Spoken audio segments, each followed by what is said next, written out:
time I heard of that. Ba, ba, ba. Hi guys. Hi. Hello. Yeah, apparently it's a special day today, but I've not mentioned it at all through the week. And yeah, welcome to Smoo and the Crew Live this Saturday evening.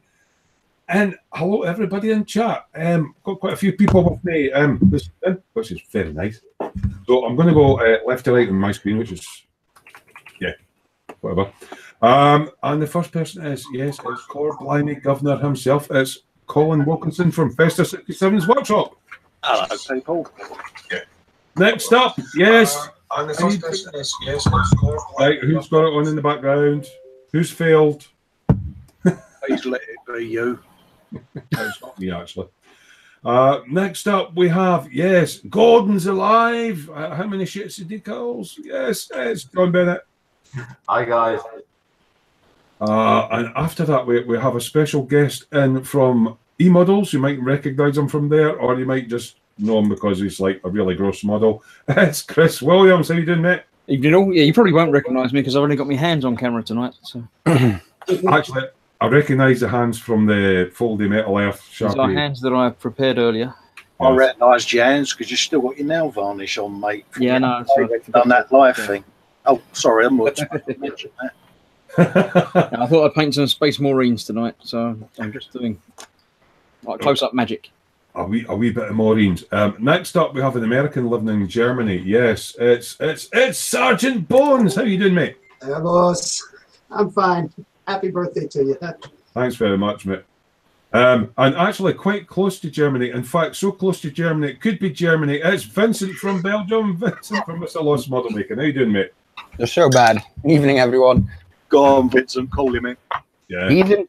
Oh, I've got the first heathen. And Colin, you missed a bit when you were shaving. Yeah, so thanks for everybody coming in. I'm just going to see who was first in the night. Ronald Borg. Good evening, Ronald Borg. How you doing, mate? Ronald, right, guys. We've got Yam Yam in. Neil Harris is in. Right, yeah. Been out for a pint with my brother. Yeah. And the guy with many PDF magazines. Yes, it's Expat. How you doing, Expat? A new name into the chat. I haven't seen this one in before. John Barber. How you doing, mate? I'm just scrolling down. Somebody called Gross Models and Mr. Lost Model Making. By the way, all the guys that are modding tonight, Festa, Gross Models, Mr. Lost Model Making and all that, they're all YouTubers. They're all in the chat here.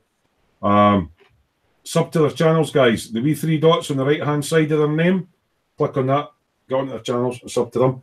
If you're not watching us in the main YouTube video type thing or you're watching on another device, make sure you click the YouTube icon and you can join in with the live chat. We also have Fraser Green, another Scotsman. We're saying happy birthday, Smoo. Thank you.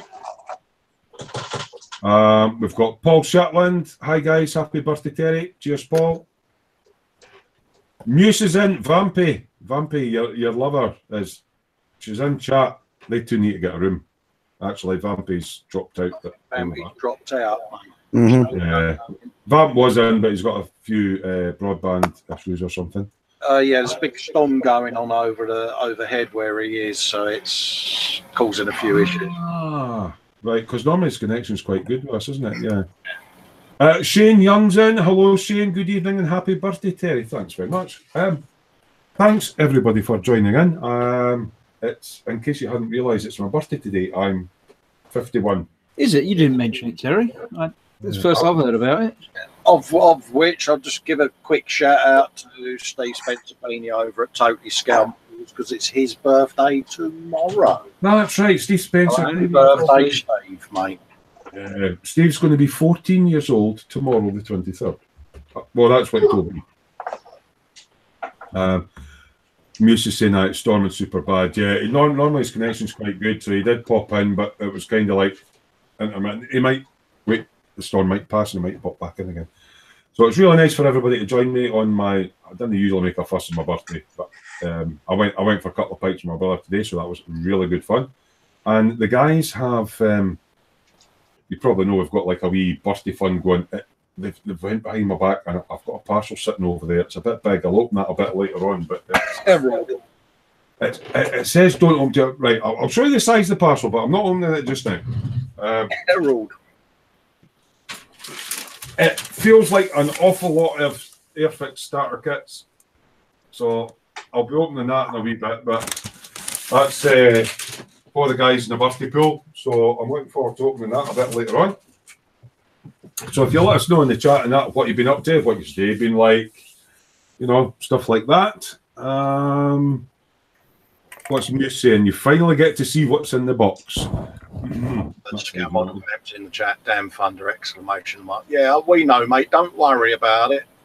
It is what it is, mate. And you know, as long as you're safe and well, you stick it in the chat and don't get yourself stressed, mate. Yeah. Don't panic about it if a storm passes. By all means, later on, just try and get back in, see if it's any better, mate. Stuart Bremner is in. Good evening, Stuart. And happy birthday, Smoo. Thank you very much. Hello, Stuart. Colin and I were both born in the same year, so it's a very good year, 1967. Mate, good vintage 67, I must admit. So Musie's got to take her kid to work. We'll be back shortly. That's fine, Muse. We'll be on for a wee while this evening. Can anybody in the chat or anybody in the hangout here think of anything important that happened in 1967? Try to think. No. Nope. No. I can think of one thing. The Smoo was born and created. Actually, I was created from the ether. I thought you said important. Thanks for dropping in. The gun was loaded and was spinning on the table. Thanks for dropping in, Chris. I really like it. I just got kicked out. I got banned. Oh dear, he's disappeared. We're on the naughty step now. What's Fraser saying? My dad turned 3. When? And yeah. Stuart Bremner says he's just got joined Scalemates, which is a cracking website, by the way. I've actually went on to Scalemates, and sometimes you get weights of the kits, and I've compared all the weights and combinations possible on Scalemates. Still don't know what's in that box. Both me and Terry are on there, Stuart. If you look us up, just bung us a link, mate, and we'll add you to the friends, mate. I think is it a user's friends or whatever they call It's it? something like that, yeah. And you can sort of share your stash and wish lists and Yeah, you know. So look us up, mate. I'm on there under Festa 67, and I think Terry's on there under Smooth, mate. Saved users, I think it was, wasn't it, Terry? yeah. But he thinks he has a stash issue. He's just added what he has in his man cave, and he hasn't even scratched the surface. Yeah, it can be.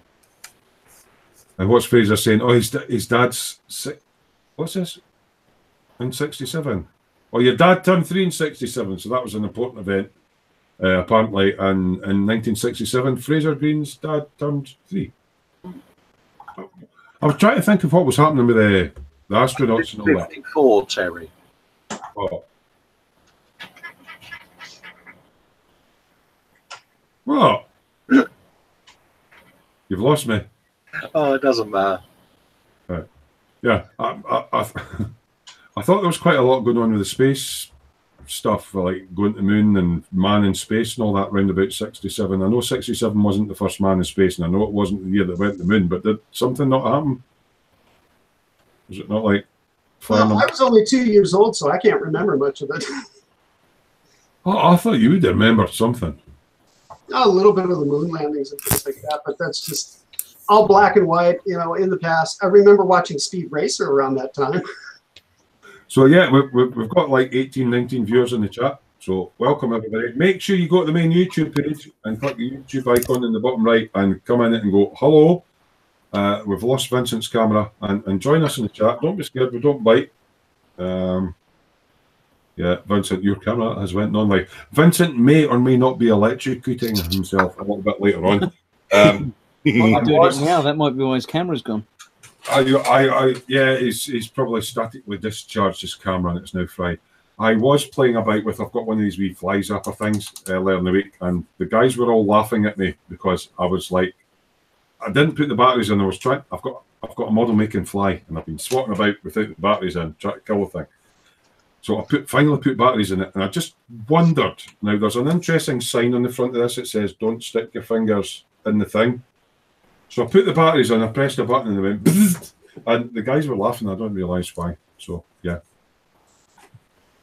It's kind of random, isn't it? Yeah, that was it. So yeah, let's go and see what some of the guys have been up to. So Chris is busy painting away some Space Marines, so I'm going to go to him first. So Chris from Gross Models, Hello. what have you been up to, mate? I've just started doing some Space Marines. Mm-hmm. So I haven't done much of them. I painted them blue. Now I'm doing the black bits. I'm following the instructions in the magazine. Does it tell you to prime them first, or Nope, is it resistance just says paint them futile? blue. Mm-hmm. So I've done that. Prior to that, I've actually finished the bit that I'm going to get in trouble for. Oh, because it's on my channel. Oh, am I going to get a pit Chris in the naughty step? You asked me. You asked what I was doing. So Well, I'll tell you what I've been doing. that's not a naughty step. That's a Zaku. That's a Zaku. I'm learning. Vincent has taught me that's not a naughty step. That's a Zaku. Yeah, that's It's a mobile suit, apparently, not a Gundam. I do like that machine gun with a. I'm trying to remember. There's a World War II weapon that had sort of the Yeah, it's like that sort of steam gun type thingy, but different. big bazooka. Yeah, but oh, I like the weathering on the. Is that a pauldron or is that a shield? That's a shield. He's got a shield on one side and a big spiky thing on the other. Mm-hmm. So I've got the little pilot standing there as well for scale. Right, so that pilot's 144, So's the robot. and so's the Transformer dude. Yep. Wow, I like how you do that with the scale. So I see you've got a little bit of like muddy. Been playing with those as well. Yeah, playing with mud. That's the what have I got? The AK damp soils. Oh, he said damp. Yeah. Not moist. One of them's moist. Was one of them Moist moist? ground is the bits in the puddles. I've just missed a magic hand coming through to Colin. Hiya, Helen. Sorry. On you go. But yeah, I finished that now.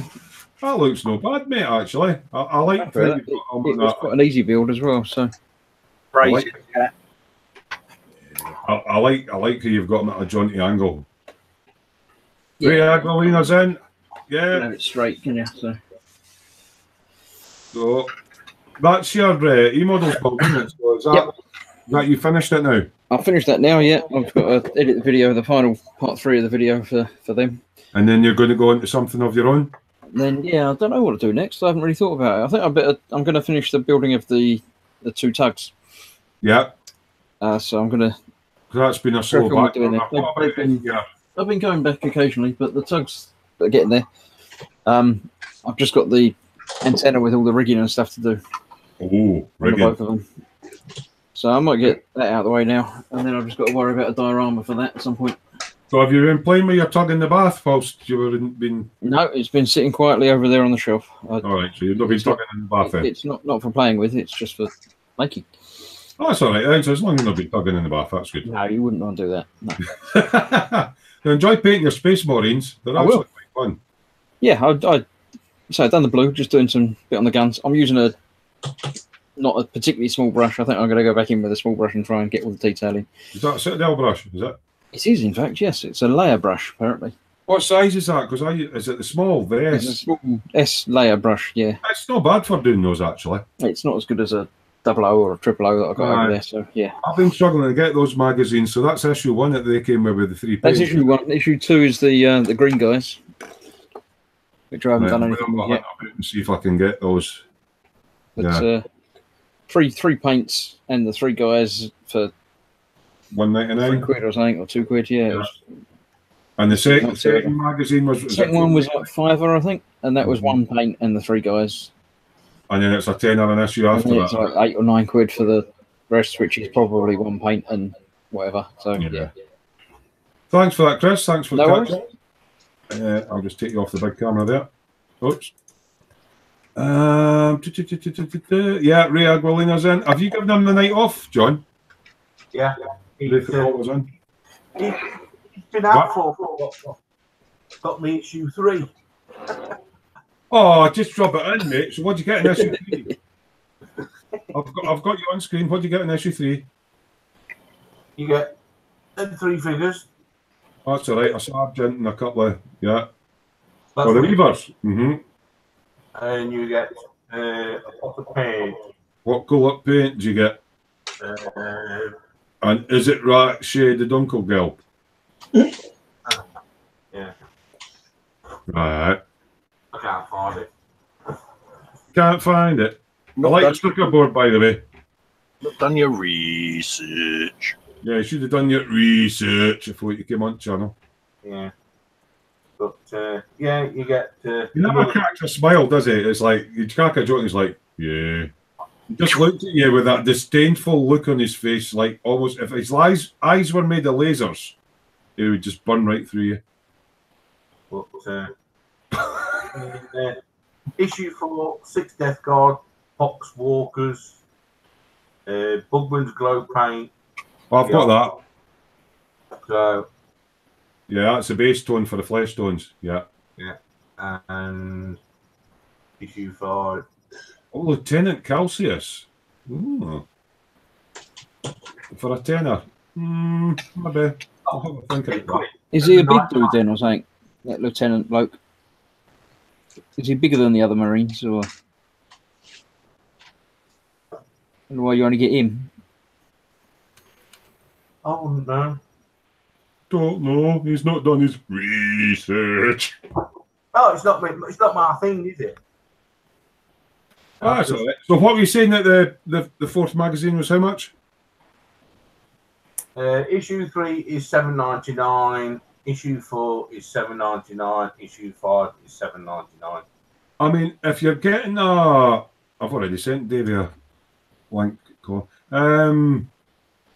If you're getting a paint and you oh, why am I put you on present? If you get a paint with it, the paints are about almost £3 a pot anyway. So you're paying £4 for a magazine, getting a. Actually, they're not bad. If you're at least getting a pot of paint an issue. Well, issue 4, well, according to that, you actually get the 6 figures and a pot of paint. Oh, you get 6 figures. Actually, that's worth getting. The Death Guard, because that's like 15. Yeah, I'd say that's worth getting. Right, okay, just a quick one. I'll catch up the chat. Fraser's going. He ain't got issue 3 yet. I'm still waiting on 1, 2, and. Yeah. All right. Frankie goes to Hobbywoods in. How you doing, mate? He's giving it a happy birthday, Terry. Thank you very much. Davey UK is in. Evening, everyone. Happy birthday, Terry. You've been check your Facebook. You've been sent a link to join the live if you want to, Davey. You don't have to, but you've got a link in there, mate. If you want to pop in and go hello. Yeah, and that's us cut up with the chat. So yeah, it's Saturday night, and I'm having a beer. I'm being good. Yeah. You smelt a wet beer mat earlier. Yeah. Is that what we're calling them now?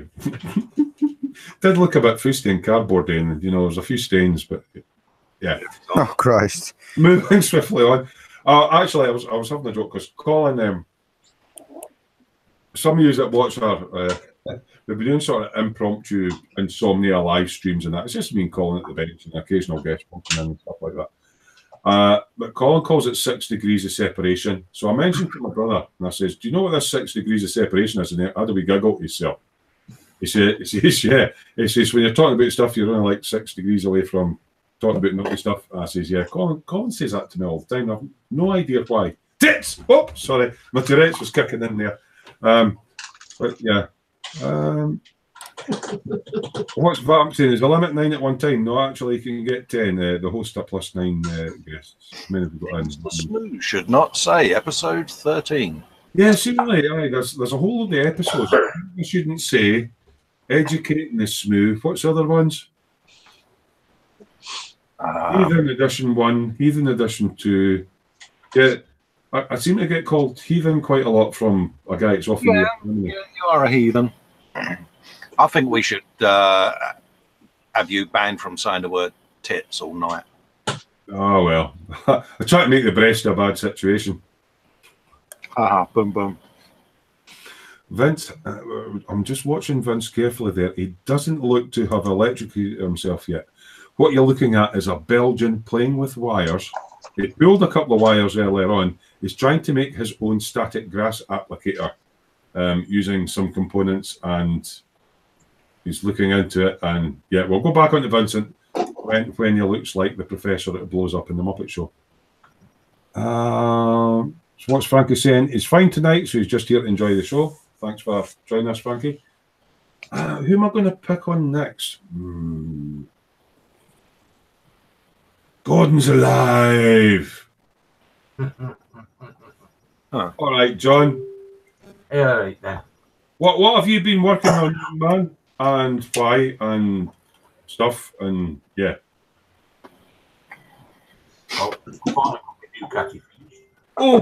Oh, let's call him say it's a Ducati. Yeah, I do like. Now that's what version's that one? That's the race bike. It's the 888. 888. You haven't got 888 decals on that, have you? Has that got the police? That is built straight from the box. Oh, aye. Right. I've got one of those in my stash. I just didn't like the police decal. It looked a bit. I'd say you know what you wanted. And I've been working on the Cromwell. I know what that is. That's a tank. Up a bit. So what kind of tank is that? Is that 135th? Yeah, the 135th Tammy one. Tell me of what? Cromwell. Oh, the Cromwell. Right, that's the information I was wanting because I don't know a lot about the older British tanks. Cool stuff. Anything else? Last night while we were in chat, I built that. That's big. Now, is that it's a something 100? Is it a P100? E100. P100. And that's a paper tank. Yeah. Looks quite chunky for being made out of paper. Ray's giving it a nice job, John. he likes your tanks.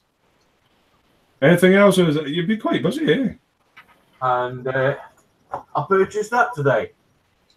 Oh, Kitty Hawk 148th RF 101C Voodoo. So, can you tell us a little bit about that plane? What year it's from or when it was used? Or? Oh, Kitty Hawk 148th RF 101C. Oh, hold on, wait a minute. As Vamp just popped back in, you might have us on in the background, mate. You'll need to mute that. Right, there we go, John. On you go, mate. It's the single seat photo reconnaissance version of the Voodoo.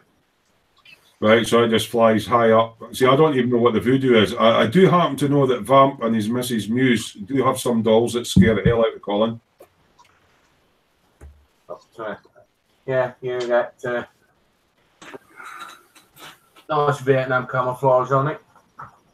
Oh, so it's from the Vietnam era, right? Cool. I basically do that look. You can see the 4 different versions that you get. What sort of money's in a kit of that size, mate? 148 scale. Retail price is $49.99. Right. Oh. But I got it for 40 quid. Oh, still a decent price kit. That's cool. Yeah. Excellent. Well, thanks for that, John. And I'll just take it off of Presenti. So I've noticed Vamp has managed to get back in. I think Davey popped in briefly there and he's dropped back out. Yeah, I've just stopped thundering and raining and stuff, so thought I'd jump back in and say hello again. Your audio's a lot clearer now. That's a lot better. So it was just a thunderstorm and static and. Sure, Vincent won't run around on your front garden with his static applicator, aren't you? You hear that, Bob? He said it was probably Vince on about the static grass applicator in your front garden. Spidey's just popped in. Quick, hi, and happy birthday, Stu. Got a dash at shops before they close, and I'll catch us later. See what goodies you got. Cheers, Spidey. Right, who am I going to pick on next? I'll tell you what. Seeing as he likes his cars, and your audio seems to be okay, and your video seems to be okay, Vamp. Do you mind if I put you on the spot and you can maybe tell people what you've been working on, mate? Yeah, sure. Okay, Go for it. Put you on present. Right, on you go, mate. You can tell us what you're working on and stuff. It's all yours. Okay. Okay, I started on, I think it was Thursday night. I put out a subscriber decision on 2 kits, which was the 1965 Mercury Cyclone AFX edition, and where's the other kit now? The 83 Hearst Oldsmobile. Right, so and the subscribers chose the Comet, the Mercury. So here's the box of the kit. right, we're on a desk down view at the moment, so the camera's looking at your engine. So if you stick it under, can't see. Subscriber choice that I'm doing the bold. And what I have done so far is the 427 SOH C motor. I don't know if let me just try to get there. Yeah. I wouldn't worry about getting it to focus. People will be able to, you're working on the engine, but yeah, that's looking all right. For people that haven't, took off the oval air cleaner, and it gives you the carburetor. Cool. So for folks that haven't seen Vamp before, Scale Model Vamp is in the chat. He does YouTube, so if you click the wee 3 dots to his right hand side and give him a sub, he likes a lot of his American muscle cars. Sorry, back to you, Vamp. Cool. I'm finished by it, so yeah. But yeah, this is on working at the moment. Subscriber choice. Keep an eye out for this. And so that's cool. That's it for now. So basically, on your YouTube channel, you put it across to your subscribers like, I've got these 2 kits, and that's you pick what I build, sort of thing, because that's quite an interesting idea, actually. And are you videoing the whole build of that, or? It's going to be everything that I do off air is going to be loaded up to YouTube, and everything that I do on air is going to be like a 2-hour live show Thursday evenings, 10 p.m. my time, and Thursday evenings, 10 p.m. same time, which will be from 1 p.m. roundabout to 3 p.m. for the people in the States, and then for the UK people and Europe side, around about 8 to 9 p.m. Right, so you're actually, so a Thursday night, you're actually basically doing a live stream from the bench, a bit like what me and Colin's doing, what you're working on at the time. So that's going to be on a Thursday evening. Yeah. Right. Okay. Tuesdays and Thursdays. For that then. Obviously, you're in the dungeon, mate. So if you're going to go and do a live show, feel free to pop the link up in the dungeon so that people can tune in. Because I know I actually just put up. Yeah, getting a little bit of pictures in the dungeon. Sorry, a little bit of intermittent audio, but we'll bear with you. Yeah, but anyway, we'll get back to put that up in the dungeon so folk can tune in. Ray is saying that it's a nice model Vamp, so Vamp will update us on that. Now, just to let you know, somebody sneaked in on the quiet. He's in bench. Thank you, Ray. Bench down mode. It's Davey UK. 3 camera set up. Yeah. Good evening, gentlemen. How is everyone? Oh, doing good, Davey. Oh, blimey, Tumblers, you're another one of those London blokes, aren't you? Yeah. Hello. Happy birthday, mate. Thanks very much, mate. Nice of you to join in, and I do love. Thanks for the invite. 3 cameras. This is only actually about the second time that Davies went live. You normally sits in the chat with all you guys. But Colin and I are trying to encourage some of you. We like getting guests in on a Saturday night. So a couple of, obviously we've got Chris for Gross Models and that. He's got a regular. But we've got Vampy in as a guest, and we also have Davey UK in as a guest tonight. So it's just like, it's nice to see the faces behind the names. Nice to see what they're working on in that. So we'll go into Davey in a little bit and see what he's been working on. But Colin, I have been talking about this at length, haven't we, Colin? If you have a webcam and a mic, and you would like to come on as a guest on a Saturday Night Live and talk a bit about yourself and your modelling and what you like doing. Either ping myself or Colin. You'll get me on smoozworkshop@gmail.com, or you can get me through any of my Facebook pages. Colin, your one. Hey, sorry, mate. I'll just about my indicator lens. It's stuck between my toe. What was you saying, mate? Just to let them know your email contact if they're interested. Yeah, 67workshop@gmail.com.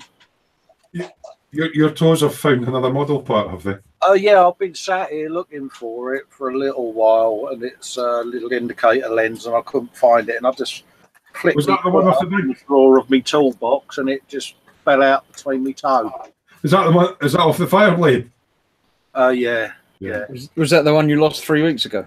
No, I only lost it about an hour ago. I've been sitting there intently listening to everyone, looking around me, thinking it's going to be on the floor somewhere. And I've just flipped my foot up, and it sort of went and landed right by my keyboard. You see an orange growth between your toe, and you went, "Fuck me, that's not a decal. What's that?" Exactly. There's a thing with that foot, isn't it? Oh dear, that's quite funny. Right, I'm just catching it. Oh, Common Road Junction's in. Hi guys. Hi, Common Road. Hello, mate. How you doing?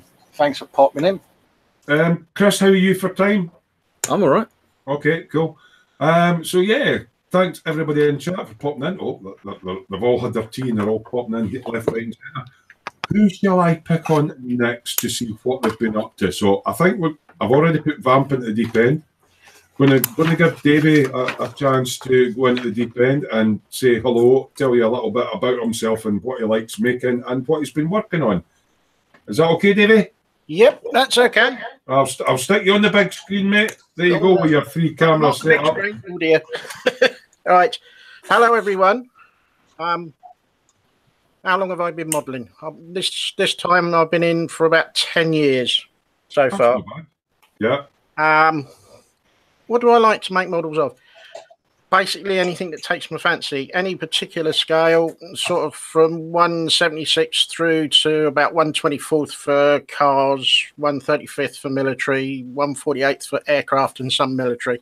So you don't stick to one genre then. So if you fancy doing like sci-fi or flesh tones or something like that, you would give it a go. Yeah. If it gets something moving, then I'll have a go. So I like your setup there. So you've obviously got a decent wee work man cave set up. So, but it looks quite expansive. But I believe it's not a trick with a camera. It's a bit small. I'm literally, as Harry Potter would say, I am under the staircase.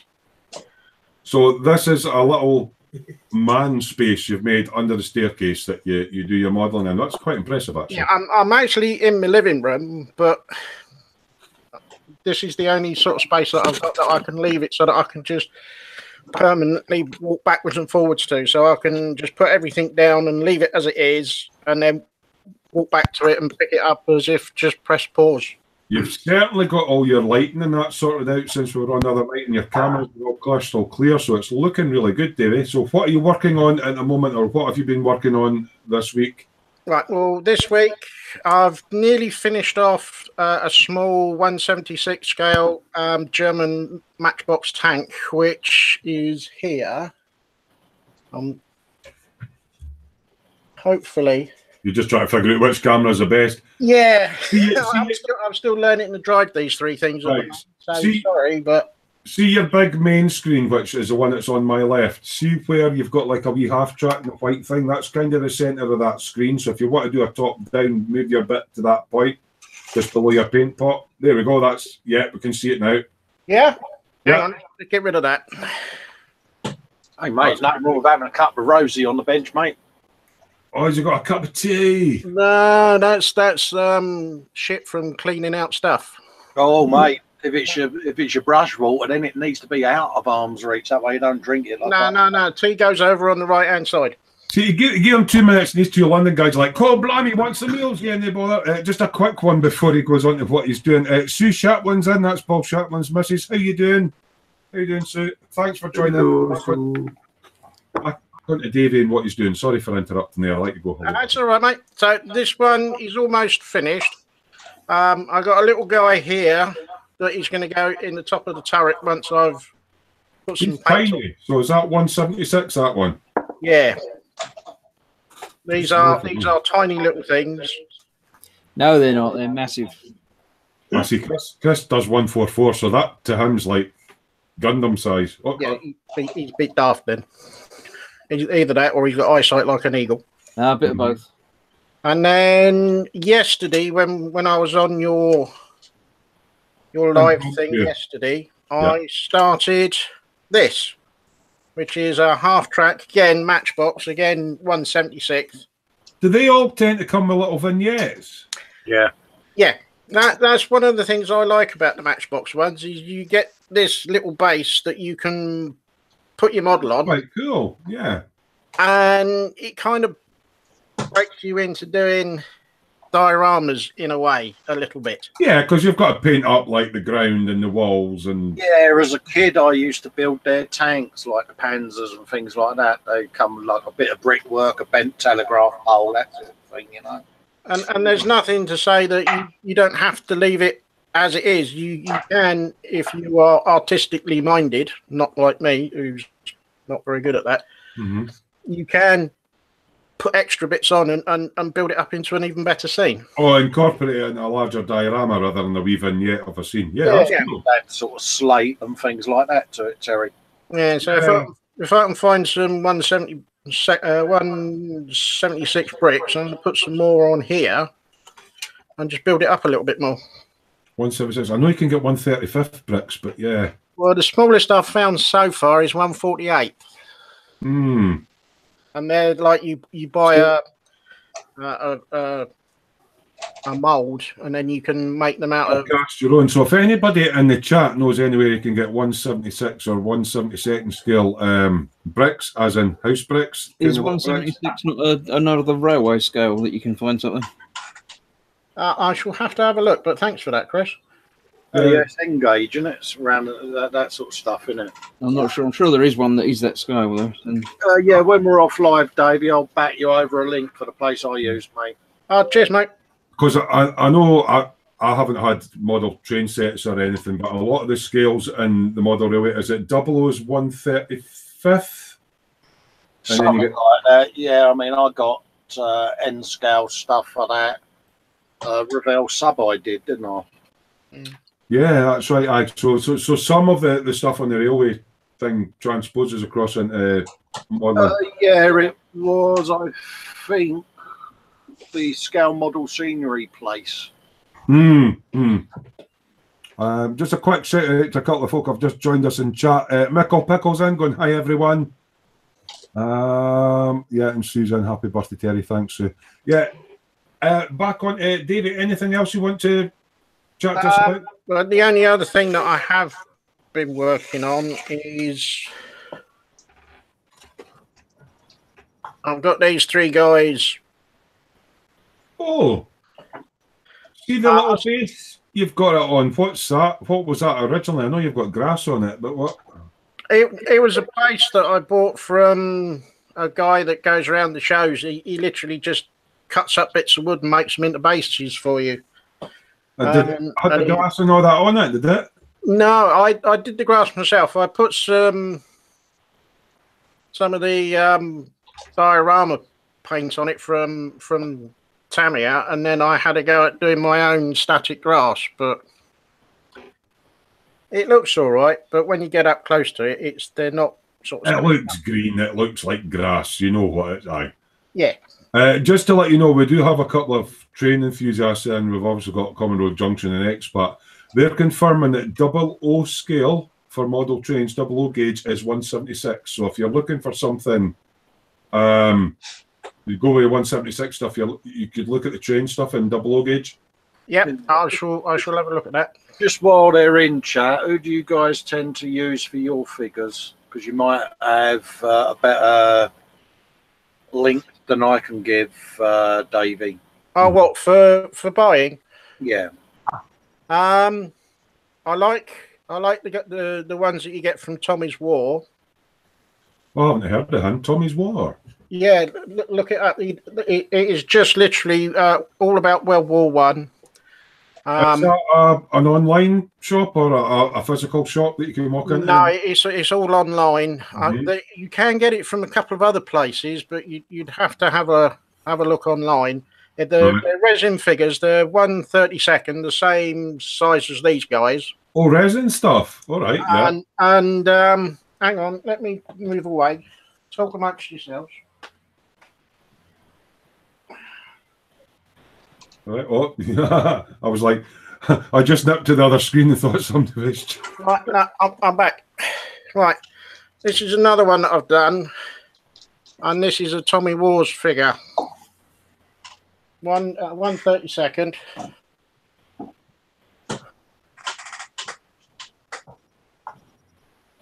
I hope you can see that. Right, I'm back on the screen again. Sorry, I just had to deal with a wee message there, so I was That's all right. chatting away. Right, I'll click back on you, Davey. Right, I'll just click on there. Oh, they're nice. Yeah. So you do a lot of figure painting then?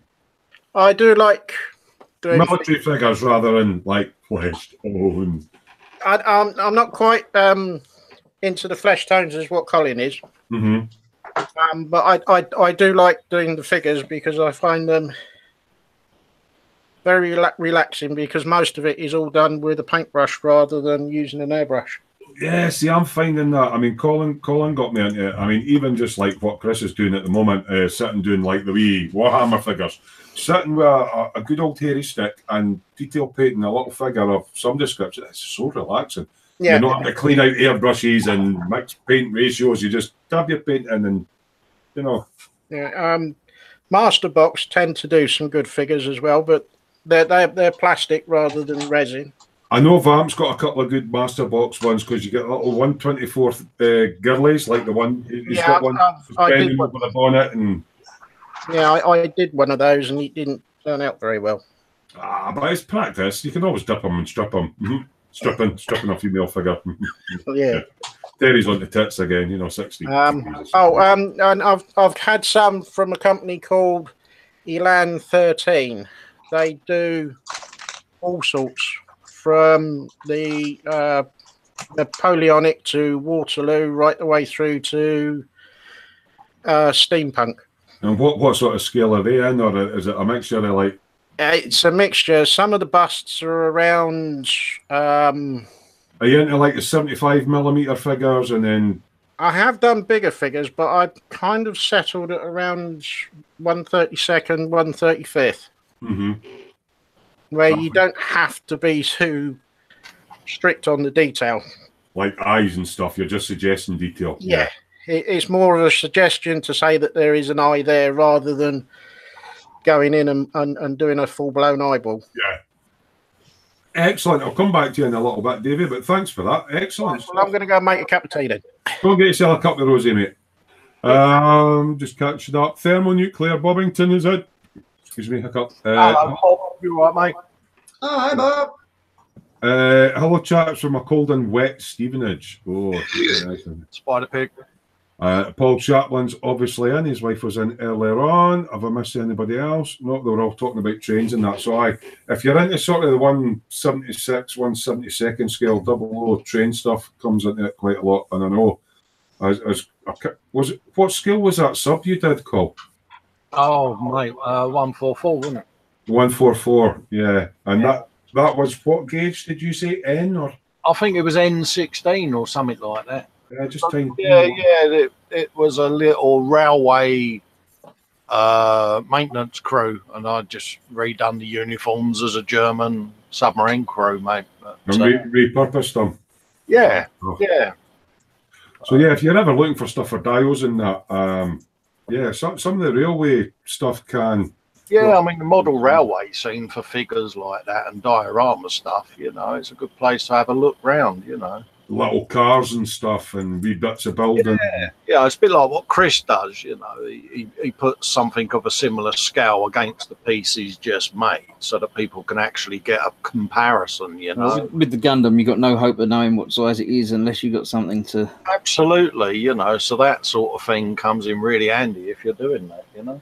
Chris has done that a couple of times, and it was one of the things that drew me. I couldn't figure out the whole 144 thing, why he liked all the 144, but he's building like a tank of 144, and then he'll do like an airplane of 144, and then he'll do this big naughty step machine.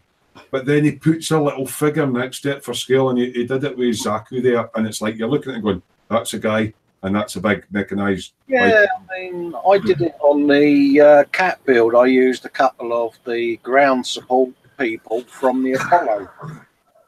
And I had them on top of it, you know, a computer console type thing, you know what I mean? Just to give some idea of, you know, the scale of the AT-AT, you know? I just like what, it's one of the things that I like about when Chris is doing his models, it's just the comparison of scale between something you can relate to, like a person. Absolutely, it works. It's a great idea. Yeah, so we've got about 27 viewers in at the moment. Now, guys, if you've come across us and you're viewing on a mobile device or whatever, any other platform, and you're not actually on the main YouTube page, you go down to the bottom right-hand side of your screen, probably that side, and click the little YouTube icon and come into the main YouTube page. There's a live chat. Don't be shy. Come in and say hello, and you can ask us questions, model-making-related questions, or any topic you want to talk about, really, because we've got a wealth of knowledge in here. And what you guys pop in the chat helps the show bump along, and we keeps the conversation going. So don't be scared to jump into the chat and go hello, or I've got a question. No such thing on here as a stupid question. It's not a stupid answer. So even if you're a novice and you're not sure about something, don't be scared to ask. You won't be ridiculed. You'll get a proper answer that will hopefully help you on your way. Right, who am I going to pick on now? Vincent's on the phone to his girlfriend. I haven't quizzed Sarge yet, have I? Hello, Germany. Hello, Germany. Yeah, it's Germany. Germany calling. Yep, I've been working 10 points for the German entry. My E75. Yeah. I've just heard you've got 10 points from Belgique. 10 points from Belgium. Belgique, oh. That's all I've been basically working on.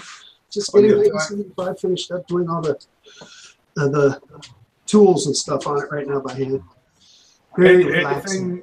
Any interesting purchases that you've made, or a build that you're looking forward to doing? Well, there is a build that I'm looking forward to because I haven't bought it yet, but I know I will. It's the new TACOM M60A1 with ERA armor. So you've not got it yet. You've not got your hands on it yet. I can't get it yet. None of the stores here have it until probably end of this week. Oh, is it all on pre-order? Yeah. Right. So you're basically working away in your tank. I know you've been away in your travels enjoying yourself, and you won it very well. So, yeah. Nice to see you back at the bench show, buddy.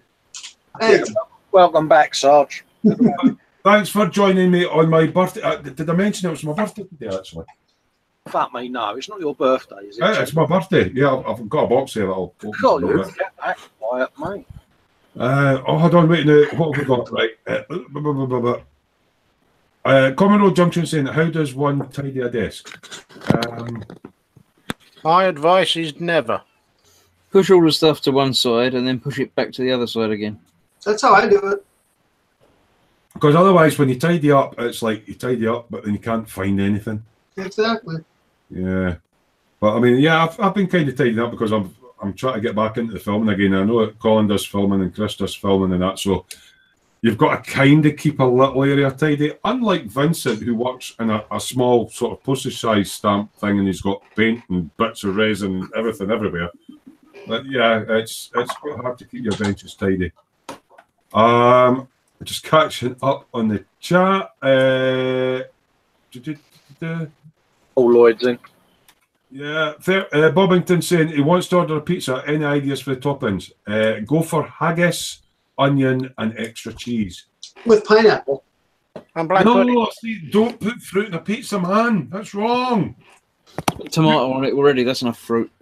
You put fruit in a cake. Put You pineapple. don't ruin a pizza. You don't ruin a haggis by putting it on a pizza, okay? No, Haggis comes pre-ruined, doesn't it? haggis accompanies pizza. Fruit accompanies cake. Meat and more meat and extra cheese and bacon accompanies the breadiness and cheesiness, tomatiness of pizza. That's just my thoughts. Just stop ruining haggis for pizza. Fraser So Green is Terry. saying Games Workshop Stirling have an exclusive Space Marine Captain on sale this Wednesday coming. It's a store birthday thing. How much is it though, Fraser? I bet it's about like 35 quid for one dude. Mickle Pickles give that Smoo's your birthday. Actually, it is, mate. Yeah. Paul Lloyd is in. Good evening, Paul. Evening all. Happy bleeding birthday, Terry. Thank you very much. And Bobbington says meat and more bacon it is. Good choice. Can't go wrong with meat. Especially if it's bacon. And the only thing that you can really do when you've got bacon is either put more bacon on or more cheese. Yeah, Sue's going, no, you can't put haggis on a pizza. Oh, haggis pizza, man. Oh. Is that basically the same argument as pizza doesn't belong? Pineapple doesn't belong on pizza. Yeah, I agree with you. Yeah, pineapple does not belong on a pizza. As no earth. Pineapple and ham are not. Ham is an animal or was an animal, and pineapple swung on a tree. They should be never brought together. No, I think it makes sense. So Derek, can I give you a tip for if you build a car and to look like it's been used? Hold on, you're breaking up a bit, so I'm just going to. I'm just going to say, if you want to build a car and make it look like it's been used, right? The tires, the tires. rubber. See? Oh, you've scuffed the sides of it. Yeah. I tend to give them a wee bit of sandpaper, but that's well. Yeah, that's well rubbed in. Just a tip for your birthday. Yeah. That's a tip for your birthday. Yeah, it definitely looks different. When you scuff it up, it gives it a bit more character. Apologies, mate. I know you're trying, but your audio and video is a little bit intermittent. It's not your fault, but it's Vincent with that bloody Van de Graaff generator. Sue Shatland's saying ham and pineapple, yummy. No, see, it's ham is for a pig and pineapple's for a tree, and pigs didn't really find trees for pineapples. So you shouldn't. Fraser's asking, can you put Donna meat on a pizza? Yes. It's meat. It's encouraged. Yes, that's good. Yeah. Although it's kind of like near the lamb family, but yeah, doner meat. Yeah. If you see any good chefs, they always sort of say things that grow together taste well together, and pigs and pineapples don't grow together, so you don't eat them on a pizza. There you go. Again, pizza. Is it wrong that I sort of understand what he says and I sort of agree with it? Yeah, it's very wrong, Chris. Lesson number 1, never agree with the Smoo. Why? It's right though. Because it only encourages you. It's like turkey and cranberry sauce and all that kind of shit. One of don't encourage. Should we agree with him, but only quietly amongst ourselves? Yeah. We do it in a when Smoo's not about we all mutually agree, but when it's about we all disagree. Proper pizza is a doughy base, right? And then you cover it with nicely seasoned tomatoes, right? And make a nice thin, not too thick, or your pizza goes all soggy like my local chippy and it all falls out of your fucking... I bet Gordon Ramsay's shitting himself now. And then what you do is you cook that just to take away some of the juiciness. What do you mean shitting himself? He's probably shat himself already. Then absolutely shitloads. I mean, tons of buffalo mozzarella on the top of it, so it's standing like a big, like somebody's take a shit on your pizza, a big mound. And then just fire lots of pepperoni and haggis and... No haggis. No. Onions is allowed because yes, all the meat-eating things in that that you're putting on your pizza live close to vegetables, so they kind of live together, so that's allowed. Because pineapples are up in the tree and they're not on the ground, and cows and pigs and The that. pig might be under the tree that the pineapple's on. So then they are close together. But then you're thinking about coconut. Because they fall on your head and that, and like. Yeah, but why would you want to put coconut on a pizza? Because you just bounty it sometimes. Yeah. Oh, Robinson saying beef and mustard, and Ronald Borg is saying the tomatoes and pigs grow together then. Well, yeah, they're on the ground, and you know, there's snuffle about that. Beef and mustard, yes, beef and mustard and ham, and mustard, yeah. Oh, but you said ham couldn't go on there earlier, didn't you? So Teddy, What's that? What's that called? Didn't you say ham Me. and pineapple couldn't go on it? bacon. Ham can go on a pizza, just none of that pineapple shit. You can't. Pineapple, mate. If you get a pizza delivered and there's pineapple on it, I am gonna piss myself. If I get a pizza and there's pineapple on it, I'll decapitate. Honestly, you were watching our late night hangouts and old soapy bollocks here orders himself a pizza. Look out, mate, at his face if it's got pineapple on. Yeah, can you put double pineapple on it for us? Just so If they put pineapple on it, Teddy's address. It's Dylan's in it. You use up there. I'll find their number. I was going to say we got the number for them. Dylan's in Bathgate. Aye. Yeah, if Terry down at so and so Crescent orders a pizza, do us a favour and bung some. I will be right back. I would sharpen the edges of it, put it back in the oven until it really crisps up, and use it as a frisbee to decapitate the driver. I just be like, take your pizza back. So you know, now I know where they are. Oh, actually, Shane Young's picked up on one, but I think it was the last one of the Saturday Night Lives we've done. I'd got a pizza, I'd eaten half it, and I thought I'll put the other half in the oven to keep warm, and I burnt it. So yeah, Shane, you're right. Terry puts his pizza in the oven, forgets about it, and it's burnt to buggery. Yeah. And my mum always says, toast's all right when it's burnt because we're carbon life forms, but burnt pizzas, nah. Although I did. Oh, wait, now, And said pineapple ham with custard on it. Lovely. No. Custard, though. See, custard's eggs, and you can put eggs in a pizza because eggs is baby chicken, so, you know, it's like meat. Yeah.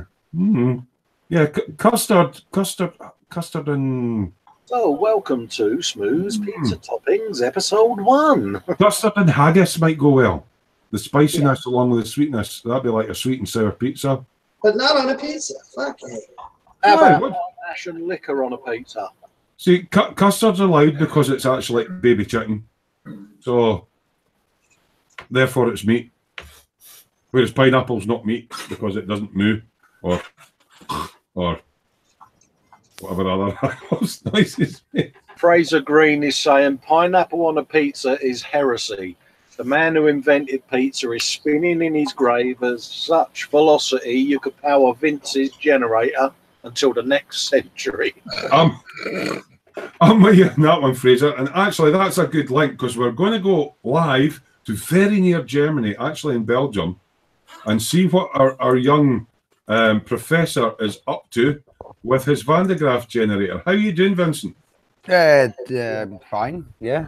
Yeah, I notice your hair's not standing on the end, so you haven't electrocuted yourself yet. Nope. Yeah. But yeah, you do seem to be interfering with Vamp's Wi-Fi signal, so can you just... It's funny that you mentioned that because I've noticed that when I turn the thing on, it interferes with my USB devices, so I can't have a computer running one using this. Funny enough. So we're not going to be able to do a live test then? No. Oh. Because it interferes with stuff, and I don't want to risk frying this cell phone while it's on. So how many volts? I mean, that's 2 AA batteries I put in mine. It's got a transformer in it, and it basically kicks it up to like about 12,000 or 15,000 volts. How many voltage have you got in your thing? Like 25,000 volts or something, or is it higher? You know what? I'll look up the Amazon link that I bought it on. Yeah. Give me just a second there.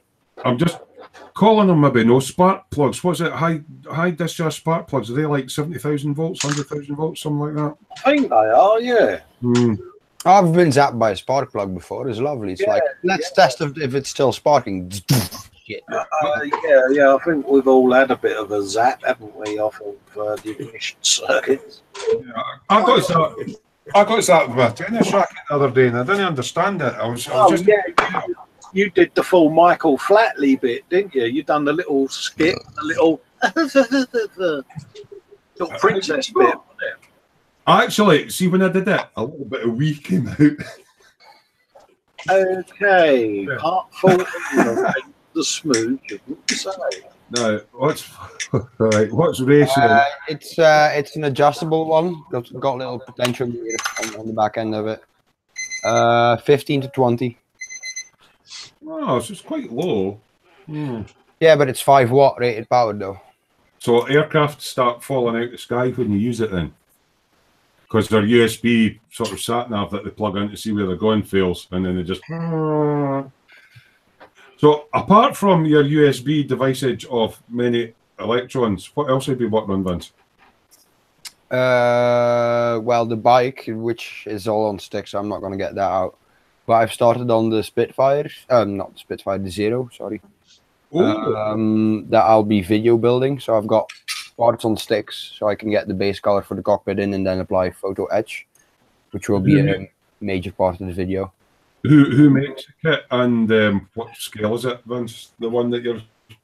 148 Hasegawa. Oh, cool, the green one, right? Okay, yeah. 52 Zero, so the best version of the Zero, basically. And then the Edward Zoom cockpit set. So did that come with the kit or was that extra? That's extra, but it's only like a tenner. All right. But the Zeros owe themselves quite well to the later ones, obviously. Don't have them primer on to getting like heavily weathered and paint coming off. You're going to do a heavily weathered job on it, or are you going I've already done a Japanese plane like that, so I'm kind of on the fence when it comes to that. As long as it's not an electric fence, mate. Well, one of the schemes is the home. That'd be a shocker. One of the schemes is the home defense scheme, so that it might make sense to have that more or less in a good. Because I've got like Dad's Army written on it. So any obviously you're sort of working on your thermonuclear launcher for your static gas, and you've just started a Zero, and you're doing the group bike build with us. What's sort of your next sort of planned builds upcoming, or is there any kits you've got your eye on that you're wanting to try? The next big build, and where did I put it? But yeah, I've got a big, about that size frame. You can see it there underneath the one that says Cine Royale on it. No. This right above my finger. All right, yeah. That's the frame I've prepared to get a Dia one with the Tiger one that I've got. Right. So I'll be finishing those figurines soon, and I'm probably gonna get that plate out right now this evening and get slathering stuff on. Probably sculptor mold. Have you got any further? You were talking about doing a curse style a wee while ago. That would be the practice run up to it, basically. Right. So you've got a load of dial stuff in, so you've got your smaller one first and see how you get on and practice your techniques, and then go and do anything you've got your eye on for future purchases. More Panthers. Panthers? Were you liking the Panthers then? I thought you'd got a Tiger. There's a lot of good Panthers coming out. So I've got the Tacom A, Panther A early. Did you get that better Panther that you were wanting that was on pre-release, which is basically like yeah, the recovery one. That's probably my next purchase. Right. Oh, that's good. So you've been a busy laddie. Yeah. And working away. Good stuff. Thanks for that, Vincent. And I'll just take you off present. Thanks very much for that. No worries. Just catching up. We're still talking about pizzas now. Ray's saying he likes pizza Maltegia. So what's on a pizza Maltegia, Ray? Hopefully I pronounced that right. Obviously it's a Maltese pizza. Would it be a lot of Maltesers? See, chocolate and pizza. You can order a Nutella pizza if you like a bit. I mean, pizza's just posh cheese and toast, really, isn't it? Fraser Green's given it. Would veg pakora on a pizza work? No, because veg pakora sucks. You want chicken pakora. You want meat. You want meat. Man, Harry Hunter, meat. Okay. I mean, I had a salad the other day. I had a banana. So, I mean, that's... And, you know, Scottish salad is like deep fried black pudding. That's a Scottish salad. That sounds good. Oh, you can't beat that, aye. But black pudding sausage. You like your sausage, though, Sarge, don't you? Oh, yeah. Being in Germany, you like a bit of sausage. Oh, Bobbington said, oh, he's got a big one coming up. I see what you did there, mate. Yeah. A 1/72 scale B52. Oh, I'll be a big bloody plane. Yeah, collect is going out with them. That big plane that Vince is doing, what scale's that one, mate? What? The big bomber that you're doing, what scale's that? The one that's fucking... It's 148. Yeah. Right. So, If I were to display it with the wings in takeoff mode, like in the Ryu, it would be... Yeah, I wouldn't know where to place it. yeah. So a 1/72 scale B52, that's going to be pretty impressive then. Yeah. I can actually do you one. I've got one in there. Of course you do. But unfortunately, because Ray's in chat tonight and he's on his tea break, I've got to fetch it myself. you'll have to go and get it yourself. Ray, it's shocking. He's had to get up off his seat and everything. Nigel's Mustang and Models is in. He's going, hi all, happy birthday, Terry. Thank you very much. Hi, Nigel.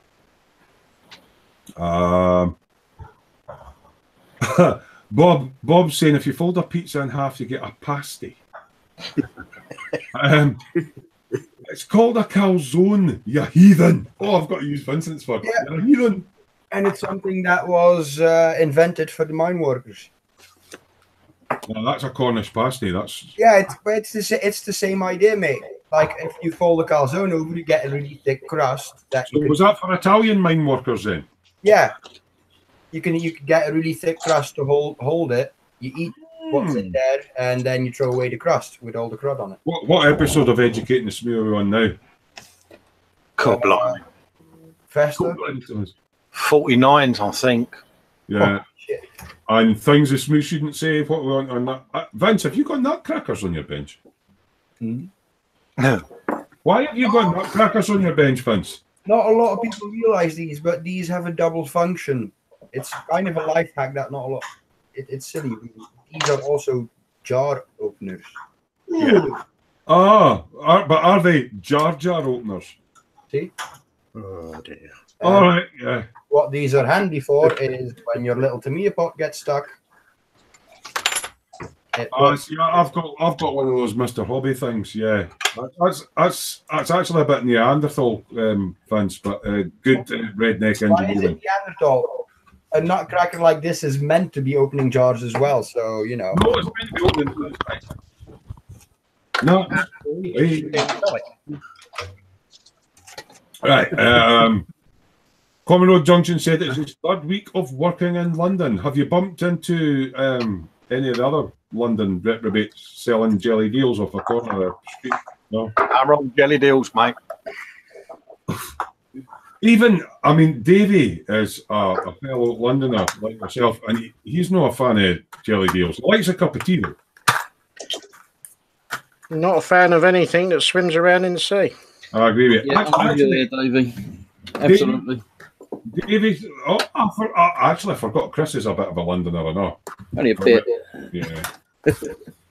Davey has got the less Neanderthal device for opening your Tamiya jars on the bench that I just mentioned, because Vincent wants to spend all his money on photo etch and not actually buy the proper tool for the job. No, mine's just metal, 50 years old, and it's never ever going to break. Yeah, I'm metal. I'm 50 years old, but I break constantly. Nigel is asking. Oh, it's Bobbington. Yeah, is it the Italiere or Rebel kit? Probably. John has returned from the stock room. Seeing as Ray has fucking hell. What one's that? Is that the Italiere or the Rebel kit, John? Unfortunately, Sorry, I couldn't hear you for all that rustling. It's a Talieri, so is that not? It's not the best kit, but that's basically the size of the fuselage.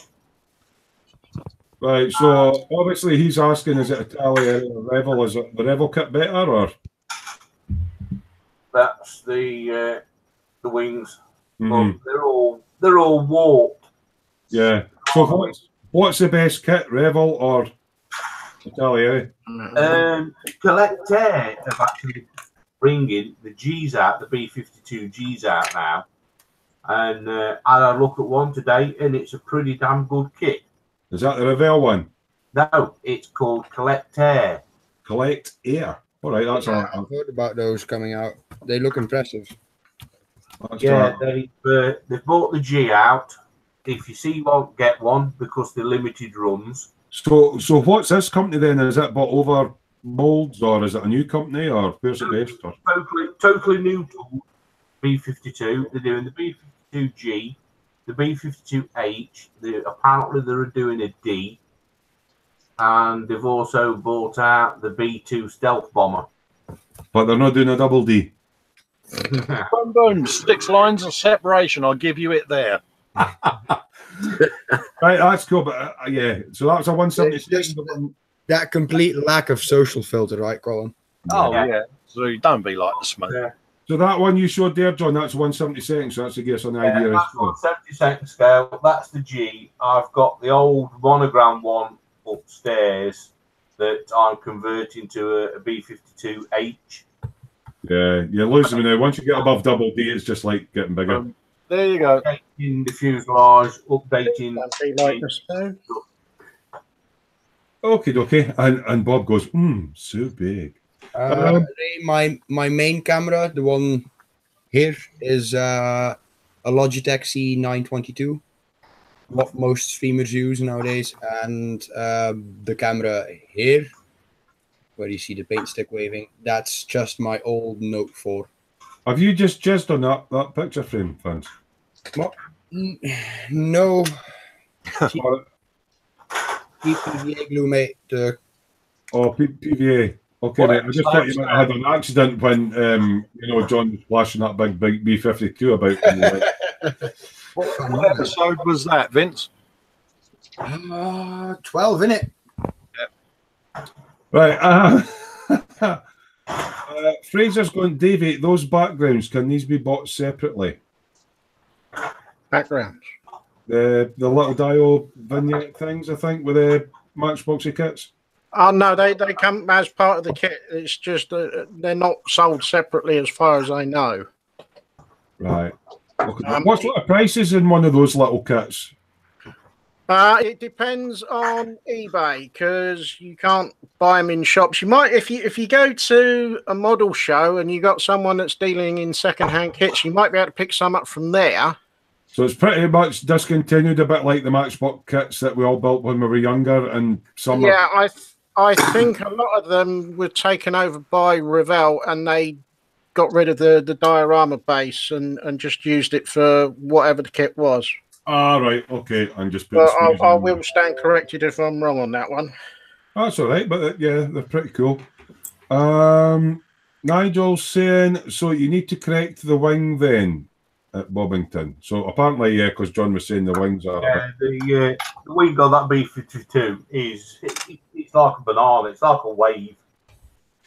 So how would you cure that then? Would you put it in hot water? Would you heat it with a hairdryer and then clamp the two parts together? Or basically, I'd stick it on a piece of wood, tape it down, and then just pour some hot water over it.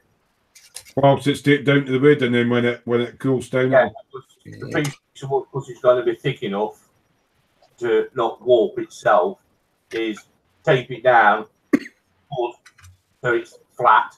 Then pour some. I've used boiling water on them before. So you're talking about taking a bit of wood that's about 3/4 of an inch thick by however wide the wing is, maybe 6 inches, and just tape it down tight as you can and pour water over it. Yeah. Yeah. I've used boiling water. I've literally boiled the kettle and then just poured it straight over it. And then just let it cool down naturally. Because styrene doesn't actually melt until about, is it about 200 degrees or something, guys? Is it about that before it actually melts? So 100 degrees water would be enough just to, yeah. And Nigel's going, and you also need to correct the wing route. Yeah, they're talking about these planes. Oh, the wing box on that kit is known worldwide because basically you've got the fuselage and you've got a wing box direct the dihedral. Yeah. But so basically, you're talking about the gap between where the wing butts onto the body. You can basically drive a Bofors 176 scale gun and tractor unit along there. Basically, you can't find it. Yeah. Without going into too much detail on it, I just try to keep it brief and moving on. But yeah, basically, where it joins onto the body, it needs a bit of filling. You're saying. Basically, what Italy did. That's the fuselage, and they give you this. Right. If you can see that, it's a bit of plastic. Yeah. It's bent like a banana. Mm-hmm. So when you put that piece in there and glue it in, the wings are actually as if they were in flight. They're bent up. All right. Okay. So it's the wrong. So basically, you're saying they give you a bit of plastic. It's the wrong shape. Yeah. Right. Okay. And some people have tried sticking it in upside down, but it don't work. So what you end up doing is cutting across there and cut a wedge out and bend it down the opposite way. A little bit of fiddling. Right, we'll move on a bit before everybody runs out, John. Sorry, I'm not being disrespectful, but we're trying to keep things moving on. Nigel's saying the Rebel kit is X monogram. Yeah. 1968 and is accurate, but it's got raised panel lines, which everybody hates. They prefer the recessed ones now. But it's nice plastic to rescribe. Oh, but it's a nice plastic to scribe then. Yeah, so, and it's a D version. The Italieri one is an XAMT kit. That's it. It's better with recessed panel lines, but it's a messed up wing route, which we've already discussed at much length. So moving on, Nigel's saying the new Model Collect B-52s are apparently inaccurate. The Model Collect ones. He's building the Model Collect B2 now. It needs big improvements and it's very chunky. He's building it on YouTube. So that's Nigel's Mustang and model. So although you're saying go and get it, he's saying it's not very accurate. It needs tweaking. It needs fettling, basically. Right, we'll leave it at that. I think these places would do better research. Yeah. So didn't have to fettle. Yeah. Right. Nigel's going into all sorts of stuff that John talks about. Sorry, I kind of zone out when you're going about 5 degrees out the dihedral of the box. It's just like saying, you know, the wing doesn't fit very well in the body. There we go. Actually, Bobbington's quite right. Sounds like a lot of hard work. But he's ordered it, so you'll find out. So you'll do a video and you've got one corrected. That's handy stuff to know. So that's excellent. And when you do that video, feel free to put the link up on the dungeon. And Bobbington says it's okay, he's got a hammer. And if that doesn't fit, get a bigger hammer. And expats want me to open the box. Yeah. Is it time to open my birthday present yet? So open your birthday present, mate, because I think Chris needs to get away, mate. Yeah, I'm not hanging around much longer, so. Okay, I think I've almost got through everybody anyway. Right, okay, so I suppose I better go on to presenting mode here. Pardon me. What are you doing? Right, so you might have heard that it's my birthday today. Never. So yeah, all the people that donate into the birthday pool have. Right, time to end the live stream, innit? Eh?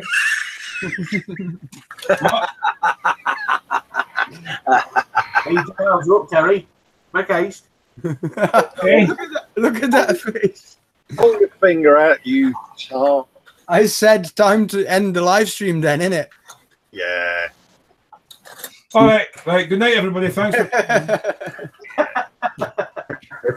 Pair of fake. Just trying to get me to call them a bunch of bastards. It's a pair of fake. I've got this other large box that I've not opened, so It is the 22nd. I'm allowed to open it now, haven't I? Oh, depends on what time you was born. That's a big box there. Oh, I think we've got about another hour to go then. No, actually, right. So I'll get my stabby knife out and I'll give it a bit of. Oh, here goes. You've got the knife. If you do see lots of red squirting about, don't adjust it. It'll be real blood. You see lots of red. Get your phone out because I think it's too. I'm going to keep this brown paper because it's really good for practicing with airbrush with water. Because I need practice because everything's shit. Butterfingers, mate.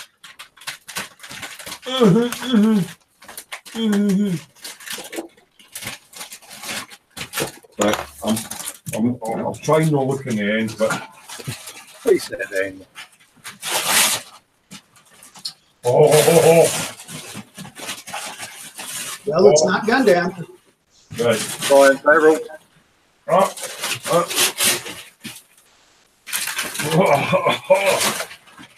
It's a Warcraft figurine. Inside that was another box. I hope they did what they said they were going to do and put the different kit in the different box for me. Probably will. I'll see it on this camera. Yeah, because it took the ages to track down that 124 Huey, Chris, and send it up. No, Did you fill the box, Chris, with that confetti? Oh! Oh, he's happy now. I know what he found. Oh! Apparently, it's come from Emoples. Emodels.co.uk. Is it a double D, Terry? No, it's a treble D. Be lucky. There's more tape. Tell you what, it's well packed. Daddy, Ooh! Meanwhile, back at the ranch. Oh! I've got the E-Models guy with a... Oh, look, I've got the wee man with the legs. Yeah, the E, Terry. I've got the E. I've got... Oh, Jones, I've got more stuff. What the hell's this? And, yeah, it looks like I've got quite a lot of E-Moples. I asked them to chuck a couple in, not all of them. it's almost like you've got a live stream, Daddy, and they want you to give some away. The birthday pool bought my presents from It's the stickers giveaway time. UK. Right, anyway. Actually, some. Ooh, there's a little thing in here.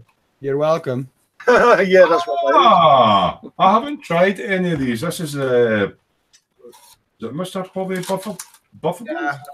We had a bit of kitty left over, and Chris had the good idea of let's get him some paint. And then there's you mentioning those quite a lot. You were talking about them one night, and I hadn't tried them. So. Yeah, I basically threw in my selection, the ones I use the most. That's a chrome one. Good. Mm-hmm. And dark iron. That's for like jet exhaust and that in it. I've got a jet to do, funny enough. Stainless. Excellent. Are they lacquers or are they... Lacquers. They're lacquers. Cool. And iron. Cool. A new chrome to try. Oh, great stuff. You'll actually find that the dark iron is something for the recessed areas of like a jet engine because the burnt is already pretty dark. The burnt bits, the sort of heat stain bits. Yeah. I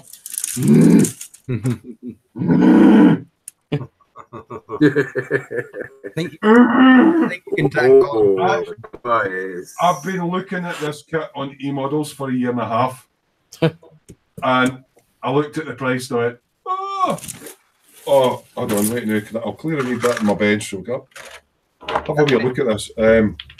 Yeah. That's almost a Gundam. We had a couple of weeks ago in a different light, doesn't it, Daddy? It's a big old kit, this. Yeah, so it's a... Right, I'll get it on the other card. What I'll do is I'll take this plastic off the outside. I can't wait to get a look at this, actually, because... It's like an evil Johnny 5, isn't it? That's what it is, basically. It's a bit like a big Johnny 5, but it's... Fraser Green has a good point. Quickest time I've seen Smoo open a box. Yeah, this is going to be in the Guinness Book of Records 2019. Apologies about the noise. I just want to see how he's going to link this to tits. Right. I'll try and work it out, right, let's see if I can get. Daddy, there were female Terminators. Go. Is there more tape? Well, I can already see the headlights on the front of it from here. But, yeah. Right, let's see if I can get this on. Sure, it's the headlights and not the bumpers. I'll move my mic up way. If they're robots, they probably don't need airbags, do they? Switch it to your desk cameras, main. I'll sort it now. They might need fun bags. Might need what? Oh, you guys. Oh, Right, I've just did a wee. emails. Let's see if we can get.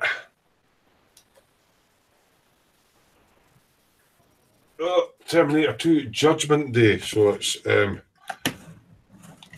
killer tank. Pegasus Hobbies. It's a big bloody kit. So You've been after that a year and a half, haven't you, mate? a year and a half. So it's, That was the robot that was in the film for about 3.5 looks like seconds. Johnny 5 on the extra bit on the back. And then that's blanking out. Yeah. Like, it's. I just wondered what size it was. Well, that's a big sprue. It is. It's got all the big tracks and it's all big sprues and Electrickery. this will give you an idea of the size of it. This is the side sponsons for the tank. There, and there's my hand. So there's two of these at the front and two of these at the back, so it's a hand and a hand. Does it have a scale? It's what scale? It doesn't. We know you have things to compensate, Smoo, so we thought might as well get you a big kit. 130 it's 1/32 scale. So it's got all that, more big sprues. Oh, there's destructions. I'll be getting them out for a wee look. There's a cool couple of sprues with red and blue. That's obviously for the bits I can light up. Numerous wheels, so they're a bit like a tank build. And rather large. It looks like the old style tracks that you've got to put the hot nail on and melt the pin through, but they're like cracking. Oh, I've chuffed to bits. I've been watching that on eBay. Assuming they put it on sale once, but I still couldn't afford it. Yeah, before you get going with a hot nail, Terry, you might want to try a dab of glue, because nowadays a lot of brands put in vinyl that has a... Yeah, I'll try the glue in it first. Yeah. I'm just looking at the sprues to see if they're PE or whatever. But there's no... I don't think that's a company that does that, to be fair. I think there is aftermarket for it in Livings. Is that? I wouldn't know. I don't do stuff like that. I don't really do movie stuff. It's going to be a decent size kit on that scale. So thank you very much, gentlemen. I am made up. It's been something. I don't really have Holy Grail kits, but I like my sci-fi, and it's something I've been looking at for a year and a half on the eModels site, and it's just like, Terminator. That's shit hot. Thanks very much. And yeah, those paints. I'm experimenting a lot with metallics and that, so thanks for that as well. Obviously, Vince had input in that, and they're buffable, Vincent, so they're lacquer and I can buff them up. Yeah, if you want them to look like metal, you need to buff them. Yeah. Just having a quick look at the destruction. So obviously, it's a big beastie. Let's see if I can pull that down a little bit rather than sitting away. Aye, so it's a bit like a Johnny 5. But aye, that's big. So that's the size of my hand, It's probably about the same height again. So it's going to be a big model. You are going to put lights in it, aren't you, Terry? Yes, I'll light it up. It's big, but it's very simple to do. It's a basic kit to go together, but it seems chunky enough and lots of space that I'll be able to put lighting and stuff inside it. Yeah, I think that's what Colin said as well when we were discussing this, is that's where the fun will be for you. It might be a simple build, but lighting up is where the fun is going to be. And the thing is, the tank it comes in two types. There's one where it comes already chromed. It's a very metallic thing, and you know what I like with kit chrome. So this is going to let me experiment also with a lot of these different metals and stuff to just give it tone. Thanks very much, guys. Really, really tough. A little hint for you, Terry. For them big headlights that are on the front, if you put in LEDs and don't use any resistors, they'll get really bright. And then We have that proper. the plastic will melt in a big blob, and I'll not be able to do anything with it. Right, let's go back onto my. Is it that one or is it that one? Put it on that one. There we go. Thanks ever so much. Obviously, some of the guys that put into the birthday pool are not present here tonight. Former group members and stuff like that. Thank you also to them for still putting into the. I'm just getting my microphone back so Colin can hear me. Thanks also to those guys. It is appreciated. I know we still don't hang out together and that, but you know, it's appreciated that everybody pays in. And I've really enjoyed making the birthday pool. This is the first time I've been a recipient of it because I've been that busy along with other people trying to plan surprises for everybody else's birthdays. But thanks very much. I'm chuffed with that. Really, really chuffed with that. It's big. So yeah, thanks. Yeah, I'm like. You're gonna stop building it now, aren't you? No, he's never got a kit out of the box that quick and started gluing, mate. It's well, you know how we do these insomnia things, Colin? Yeah.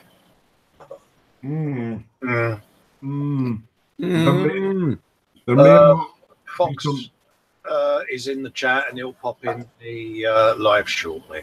All right, I'm going to disappear anyway, so there'll be room. Where is Chris? So have a happy birthday. What's left of it, Terry? Chris, it doesn't matter what size of room you're in. There's always plenty of room at your size. Yeah, but you can't have two E-models builders on the same live stream. That's not an E-model stream because he goes in it. Yeah, exactly. It wouldn't work. So, just in case anybody did miss the fact that that kit that I got tonight was from emodels.co.uk. No, it's got to be emodels.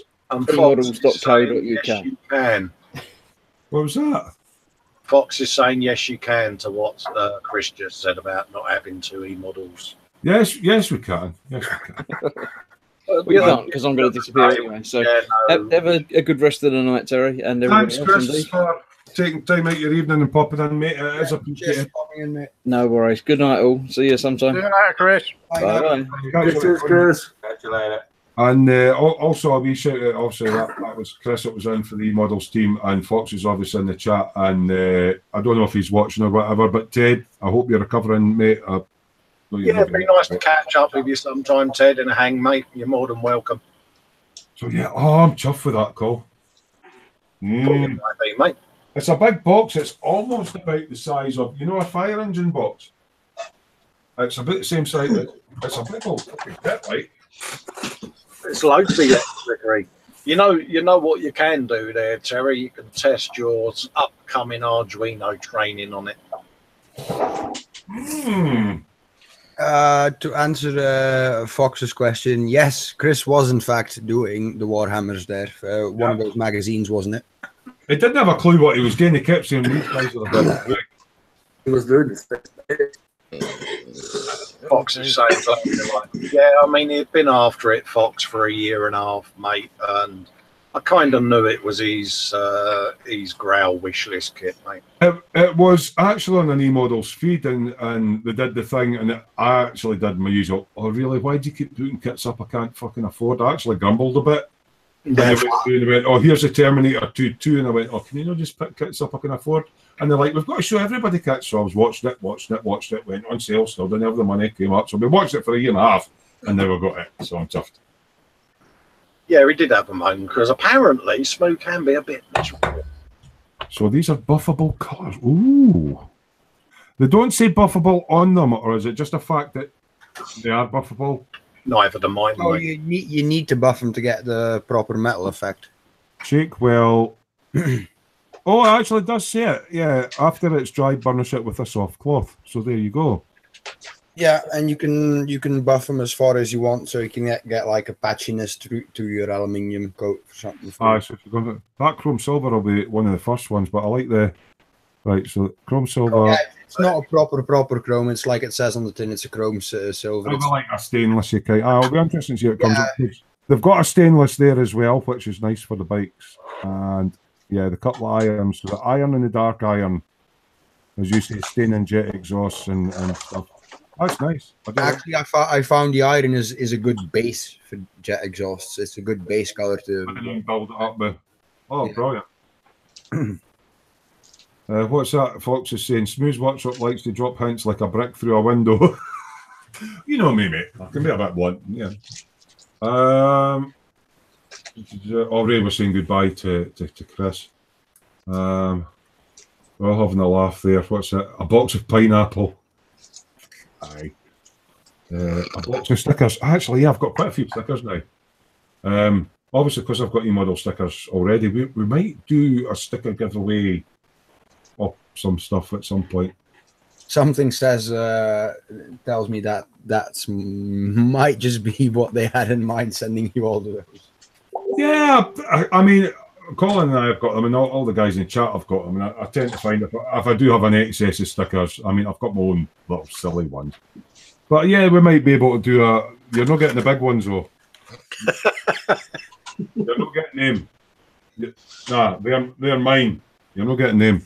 But I've probably got of these ones. I've probably got about 10 or 12 now, and that's not the winning over and over the e-models prizes. It's just Have you won an e-models competition, Terry? Never. Actually, I might as well. Seeing as I'm punting them for being so good, I won a competition on e-models. And this is another thing that takes me out of my comfort zone. This, I've still got to try and get the paints that I want to do for it for that build, the North Korean Air Force. So I've still got to get the paints for that. But yeah, I won that in an e-models Monday stream. So if you didn't go in and have a look, have a go, guys. Take me out of my comfort zone, but yeah. Colin's won a few times, haven't you? Yes, I run a Corvette and a rusting book. I'm still waiting on this rusty Corvette build, though, Colin. And a shiny car, McLaren. Oh, is that the one you're cutting the doors out of just now? No. No, that was the Audi. Audi. Oh, the Audi R8 Right. that I won on eBay for a whole £15 on 1B. That's a good one. Good. I'm just catching up the chat. Fraser's going quickest time since Smoo opened the box. Yeah, Smoo is subtle, mate, and he doesn't drop hints at all, mate, does he, mate? Paul's going, he likes that kit. It'd be nice to see that being built. You want me to video it? Because I would kind of like to do it on a, rather than having to. Tell you what you could do. You could do it like what I was saying to you the other day, where I'm pulling video from some of the live streams. Doing that in Insomnia. Oh, so you can always pull some of the video from the live. Someone just dropped out. I don't know who that was. Might have been Vamp. I think it was Vamp. Yeah, it looks like Vamp.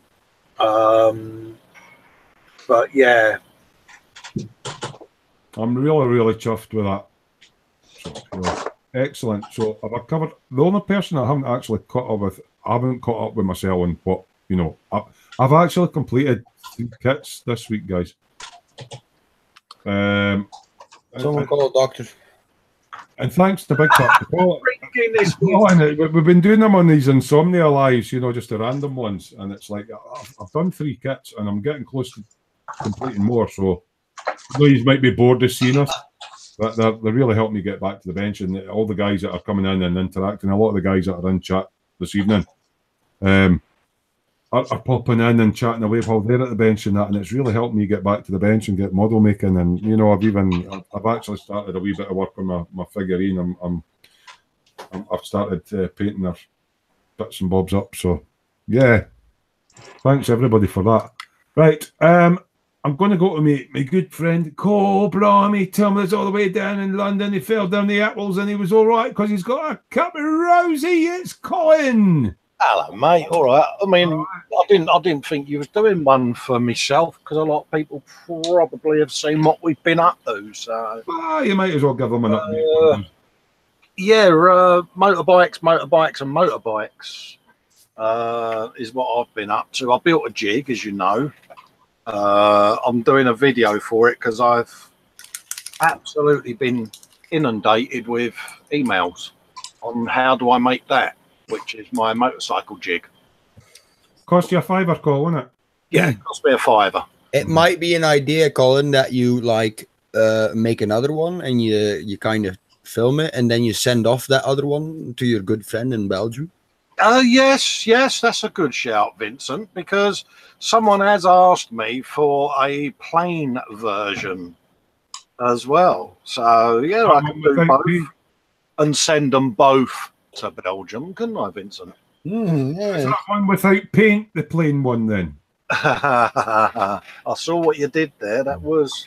Rat Pack's in going, hey-oh, that was good. So I built that, and that enabled me to build that bike, a little GR50, kindly sent me by Michael, a RZV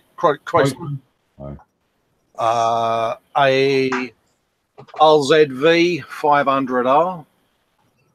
These were all done last week on the Insomnia editions. I like that bike. I like the decal setup on it. It's nice. Yeah. That one, a Ducati 916. Kind of bike's that, Cole? Ducati. And what's the one we're doing in the group build? Kawasaki. Thanks, mate. Why is that, mate? You take the piss, didn't you? I just like the way you go, Ducati, Kawasaki. Oh, that's all. Yeah, I'm building one of each, Terry. Right, just pal. And talking to Kawasaki's, because we're doing this group build. Is this the one you've not been fettling? Oh, fuck, yeah. Busted myself there, didn't I? Yeah. You've not finished it, though? No. Someone distract John, because I'm getting the look. John, the pizza delivery guy's at the door. I'll tell you what I'll do. See, this is a bit of a Mike and a Dave Barker situation, because I bollocked them two over the Herald, didn't I? That's what they're watching. Payback. Yeah. That's the box art. That looks a good kit, a nice retro kit. That, yeah. Brummedy brum, brummedy brum, brum, brum. Yeah. And isn't it amazing how much mine looks like it? It's like a clone, isn't it? It's not green. Something's happened to the front mud. What the hell have you done to this? I shaved the mud guard down on the front. I've shoved a couple of the exhausts up its Harris. And for our viewers who speak English, Harris is Aristotle bottle and glass arse. I've got another two stubbies to put on the sides. I've got to lop off the foot peg things on the side there. But yeah, there's a bit. It's almost identical to the box art, mate. Yeah, wee little tail tidy on there, you know. So yeah. But I mean, that you did that all on that one live show. That's amazing. With no fettling afterwards. Well, yeah, because we haven't got on to you yet. Payback's going to be a bitch because we got a turn coming. I did all of that because I am such a quick builder, because I built all of these in a week on my jig, which I'm going to do a video series for. Yeah, but you did put them on the dial, so. And a PDF is going to go up on the workshop group, which will have all the dimensions and all of that gubbins on it. So if people want to build along with us, they can to the video and build their very own for a whopping $5. Because I mean, we're not trying to take money away for like the American professional company. I know we say it's Hero Boy. No, not at all. Not at all. That's not the aim of it. But as we know, you know, I've got MS. I don't earn fuck all. So money's. The last time I saw a fiver, it had a picture of a bloke on it. You know what I mean? There is an American company called Motojig that make beautiful CNC machined aluminium ones, but they're like 140 quid. If you've not got 140 quid for a fiver and a bit balsa and some plastic card, you can make one of them. Can I go into stuff now? How fucking much? Yeah. And I've also been doing a really tiny CBR Fireblade. Now, you can't actually get a model kit in any scale of the Fireblade CBR 1000. So that's brum brum, a brum brum. That's actually die cast and plastic, but it was a pre-assembled one. It was a pre-assembled thing that I've disassembled and done a bit of bluing on the pipes, that sort of thing. You know what I mean? What 1/16 scale? 1/6 scale. 1/6. Yeah. For how much of your hard-earned pounds? 30 of the Queen's pound, mate. 30 quid for a 1/6 bike. Yeah, 30 sovereigns, mate. I've also done a little bit. I love this. Greeblies. Is that Tony the Tiger? Yeah, they got windows. Sponsored by Kellogg's. Yeah, got an interior. Have some of that.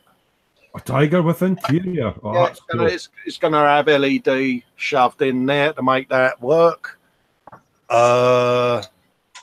So also, oh yeah. You've been busy. Been busy. Got that one then, and we've obviously got a Schmidt that's still drying at the moment. I've done a gunk wash on it, and your propeller seems to have fallen off your AF1004 engine. it's repaired now. Yeah, I knocked over Catwoman and her tip broke propeller. 6 degrees of separation. You're talking about me, mate. You're on the tits already. Me and Kenneth are doing this rather voluptuous lady, and I knocked her over, and as you can see, She's a bit top heavy. Aye. She went flummity flum, and her Bristol's knocked off my propeller and broke it. Yeah. So was it a Bristol bomber then? Yeah, bomber, I saw what you did there. See what I did there. Aye. Hey, he's good, isn't he? Available very for good. weddings and bar mitzvahs. Yeah. Yeah. I tell you what, Yeah, Colin, that's what I've been up to. You know, I could do my usual Terry teas and just go flesh tones. but you stuck up behind your butt. You know, but yeah. So that's what I've been up to. I got me wee Audi R8 that I'm going to get on with as well on some of the. The doors fell out in that one though, Colin, didn't they? Oh, The doors, that R8, it's a lovely kit, but when you picked it up, the doors fell out. yeah, I wasn't fettling. No.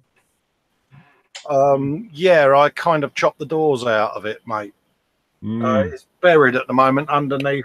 Can you, I don't want you to drag it out. I just want to give you the Michael Caine. Give me the London Michael Caine accent. Oh, you're only supposed to blow the bloody doors off. Thanks, mate. Yeah, or when he was in Zulu, wasn't it? Don't throw them spears at me.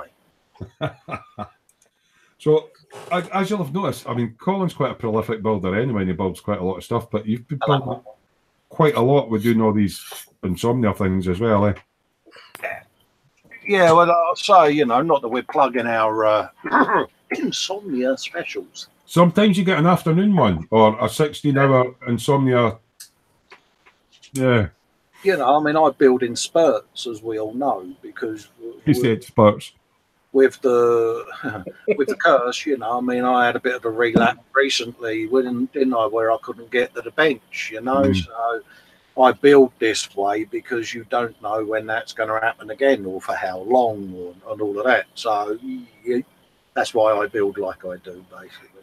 Yeah. It's been good though, and you've been encouraging me as well. I mean, I went through a period where I had no mojo whatsoever. Yeah. Hiya, Mike Honzi in chat. Oh, Mike Honzi's in. How you doing? Oh, mate. That's what we do, though. I mean, you know, if I'm on a thing, you know, we just bounce off of each other and try to keep each other going. That's the whole idea of this. Bjorn saying, so shiny. It looks like a shiny ball again. Obviously, you polished up the frame on that. I thought it was on about my fucking canister then. I was going to say, yeah, buffed up lovely, didn't it? Ray's going, nice job, Colin. And Bob's saying, nice job. Rap's going, so only you two today. Only. I said, no, there's a whole group. There's we've got Vincent. Say something, Vincent. Hello. I'm just being quiet and painting. We've got Sargent. Yep. Busy with decals. Oh, he's decaling away. And we've got Gordon's alive, 3 sheets in. Say something, mate. Hi, I'm here.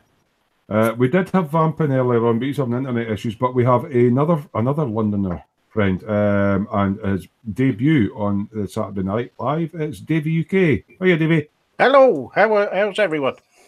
Yeah, so there's more than just us two on the night, and you may have noticed it's my birthday, and I've got a cracking gift for the guys. Really chuffed with that. What, Terry? Your birthday? Did you say? It's my birthday, mate. Yeah. Okay, now. So Mike's going, happy birthday, Terry. Thank you very much. Rat Pack saying I see them now, doesn't see anyone else in Festa. I was presenting Festa because I do the present when everybody's showing their what they've been up to throughout the week. So I suppose I better show you what I've completed. Can I get to it? I can. I've reorganised my thing. Right, so when did we start that daft Volkswagen Beetle live build? No, the live build thing, but the group build on the dungeon. February, wasn't it? It was before I had me on. Yeah, so started in February. Terry's completed it. There are pictures up on the dungeon, and I've got Instagram now. So there's some on Instagram, and I did a little reveal video. It gives you a bit more of a close up of my attempt at shiny, but I actually really enjoyed it, and eventually got round to building it again with the help of Colin on the Insomnia things. So I've got a reveal video on my channel for that. So I've finished my Beetle. Finishing the RZ, Terry. That is going into the booth hopefully this week. How's that Peterbilt? That's going to get fettled with hopefully soon. Or is that still part of built? Yeah. For those that have been following Colin's encouragement of getting a scratch building, we do still have the competition that nobody's entered yet, running to the end of November, where you have to build something Doctor Who-ish. So I did build my very own time machine. I'm just looking for the front door so I can stick this back in the right way around. So again, I've got a video review of my TARDIS police box on my YouTube channel, along with photos on my Instagram and stuff like that. Sorry, I knocked the correction on that. So yeah, that's me TARDIS. So that's totally scratch built from plans and balsa wood, and did all the electricity and stuff like that. I've also finished another kit. I only just finished it on the Insomnia thing the other day. It's Warhammer 40k. It's a Razorback. I haven't done the reveal video for it yet, but the troop carrying portion in the back, it's kind of dark and you can't see what's in there. So I've got a troop carry light in there that shows you all the detail and stuff in there. So it does light up, and then the guys drive away and go and kill other Space Marines things. So really enjoyed that. I started that on, I'm trying to think, I was doing solo live at the bench things quite a few months back. So that's finished. And I've started on my flesh tones, and I've caught up with a lot of stuff. So yeah, thanks, Cole, for the Insomnia thing. So I've got 3 kits built. Yay! Obviously, I've been sorting stuff out today. It's part of the reason that I like that kit that I got for my birthday. Here's something else that I lit up a wee while ago. This is a 112 scale X-Wing. I'll just put the power on so his cockpit lights up, and it's also got the engines and all that. I like doing stuff like that. I like working my LEDs, and Colin likes LEDs, so I've been doing stuff, so it's good. Oh, Vamp's back in. I'll just put that off to the side. And I think I'll let my TARDIS just sit flashing away in the thing now. Well, the batteries will probably go flat. That's when I find out how long to. Greetings, ladies and ladies. How are you doing, Vamp? Are you doing Space Marines as well? No, it's me, you spoon. Captain Space Marines is in. I'm sorry, I seen Vamp's face. Oh, Fox. Hello, dude. Hello, mate. How is everyone? Fine and dandy, mate. Yourself and Mum? Yeah, I'm all right. Mum's still trucking along quite nicely. All right, mate. Good. No I worries. got her a present today. I got one of these little fidget widgets, All right, yeah. which is it's just lots of buttons and switches that all do nothing. You got a Yeah, They dress them and one of them's machine guns and the other one's like, fuck off, you bastard. yeah. they don't do anything. They literally don't do anything. They're just things. It's like a fidget spinner. I've got one that's a cube. You turn. It's a bit like a Rubik's cube, but you just sit there and fidget with it. Yeah, so you got like little things there. You got a thing that spins. You got a rolly thing, buttons, rocket switch, and a slider. That's it. It doesn't do anything. They're non-functional. Stressful in it, a tactile thing to keep you busy. Yeah, it's just. See, I've actually got something similar to that, but it's a set of 3 juggling boobs. Steady now. 6 hours of separation. I have to do it, Cole. I There have to we do go. it. Boobs again straight away. Yeah. How is everyone? Doing great. Beyond saying happy birthday, Terry, been eating a lot of cake. Actually, I've got 3 great. Actually, 2 seconds. I'm going to get myself a cream bun and just make you all jealous. Wait, where is my camera actually pointing? Holy crap! Am I? Yeah, I was going to say. Oh, where I thought I was. I was no, just about to not the say last how one. clean your bench is looking. Then I realised you zoomed right in. I don't actually know where my camera is because it's all back to front now, and I've gone a bit to pot. So, Bless you. where's the middle? Where's the middle? Where's the middle? I'll just put them on desk camera so everybody can just sit and look at my lovely buns that my brother got me. Just with Greg. So I'm just going to talk amongst yourselves while I stuff my face with cream cakes. So he's like, my Pokemons, let me show you them. Yeah. So what have you been up to, Fox, apart from Space Marines? I've been busy the last couple of days. It's mostly Space Marines, I'm afraid. I've been working on the Strike. I don't know where the camera is. The Strike Rouge. Oh, that's The frame is all painted up in metallic now. Is that one of these Japanese bipedal bodysuits? Yeah, it's the naughty step job. So I've been working on that one. That's all metalliced up now, and that's done. So I need to start on Is the that the C1? Eh? That is. That's the ultimate gloss black primer with Vallejo metal color steel. Right. And then lashings and lashings of lovely, lovely C1. Is my camera like 100 miles away? I don't know where the camera is. So. That's got a nice patina, Terry. Lovely. Yeah, well, the thing is, I can't weather it. He wants it nice and neat and tidy, so I can't do any panel lining on it. It's like, oh. So I've got to, that's as much as I can do on it now. So. Does you really need it? You've got all the different tones in that. The way you buff up the C1 in the depths where you can't buff it up, it kind of gives you a darkness anyway. Yeah, well, I've got a few of the little pieces are also done in jet exhaust and haven't got any C1 on them at all. Well, not many. They're a little bit darker. So it was quite cool. I'm quite happy with that. I've got to do all the armour yet. I've also been working on my Taurox, which is all primed and ready now. And it's got wheels. That was a lot bigger when I've seen the pictures that Kenneth put up, but it's quite small. No, it's not that big. It's not really that big. And your one's got wheels and has had tracks. Is that an option in the kit? No, this is a third-party resin set of wheels. It's like a kit you can add on. It's quite cool. The truck wheels on, actually. I've kind of gimped it, though, because I've given it wheels at the front are kind of gimpy and pointy in like that. They kind of go in a bit. They've got a bit of a camber to them, but that's all right. Sorry, Cole, what were you saying there, mate?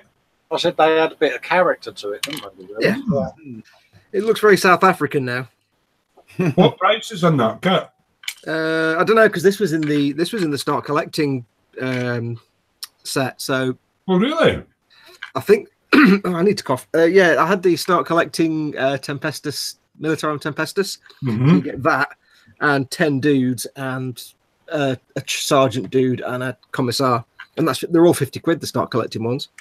So could I, if I was getting something like that, could I use it with my Ultramarines, or is that a different faction? I think these tend to be typically either Militarum Tempestus or the bog standard Astra Militarum, the grunt dudes, the Imperial Guards. And Space Marines have their own transports, I think. Yep. Are the resin wheels expensive? Those? No, they're about 8 quid. Oh, that's not too bad. About the same realm you would look at if you're doing something like 135th Armor or a plane and you get weight or something like that. Yeah. I mean, basically, you get 6 wheels and you get the little bits that you glue on the end here to adapt them so the wheels can go on, because this bit is original to the kit. And the funny thing is, when I glued this on, I got this arm that you glue on. I didn't get it straight. Right. So the wheels were like that at a funny angle. So all I did was I heated up the axle and bent it. So although the wheels are perfectly straight, the axle's actually bent now. I just thought we'd be in Games Workshop. As soon as they went resin wheels, I thought like 50 quid for those. No. They do it with the tracks that I'm not that keen on. So it's quite mint. I'm going to look forward to painting this. So it's quite mint. You get a couple of dudes. But yeah, I think this on its own is like about 25 quid or something. All right. So it's not too bad then. It's not the same price of Rhino.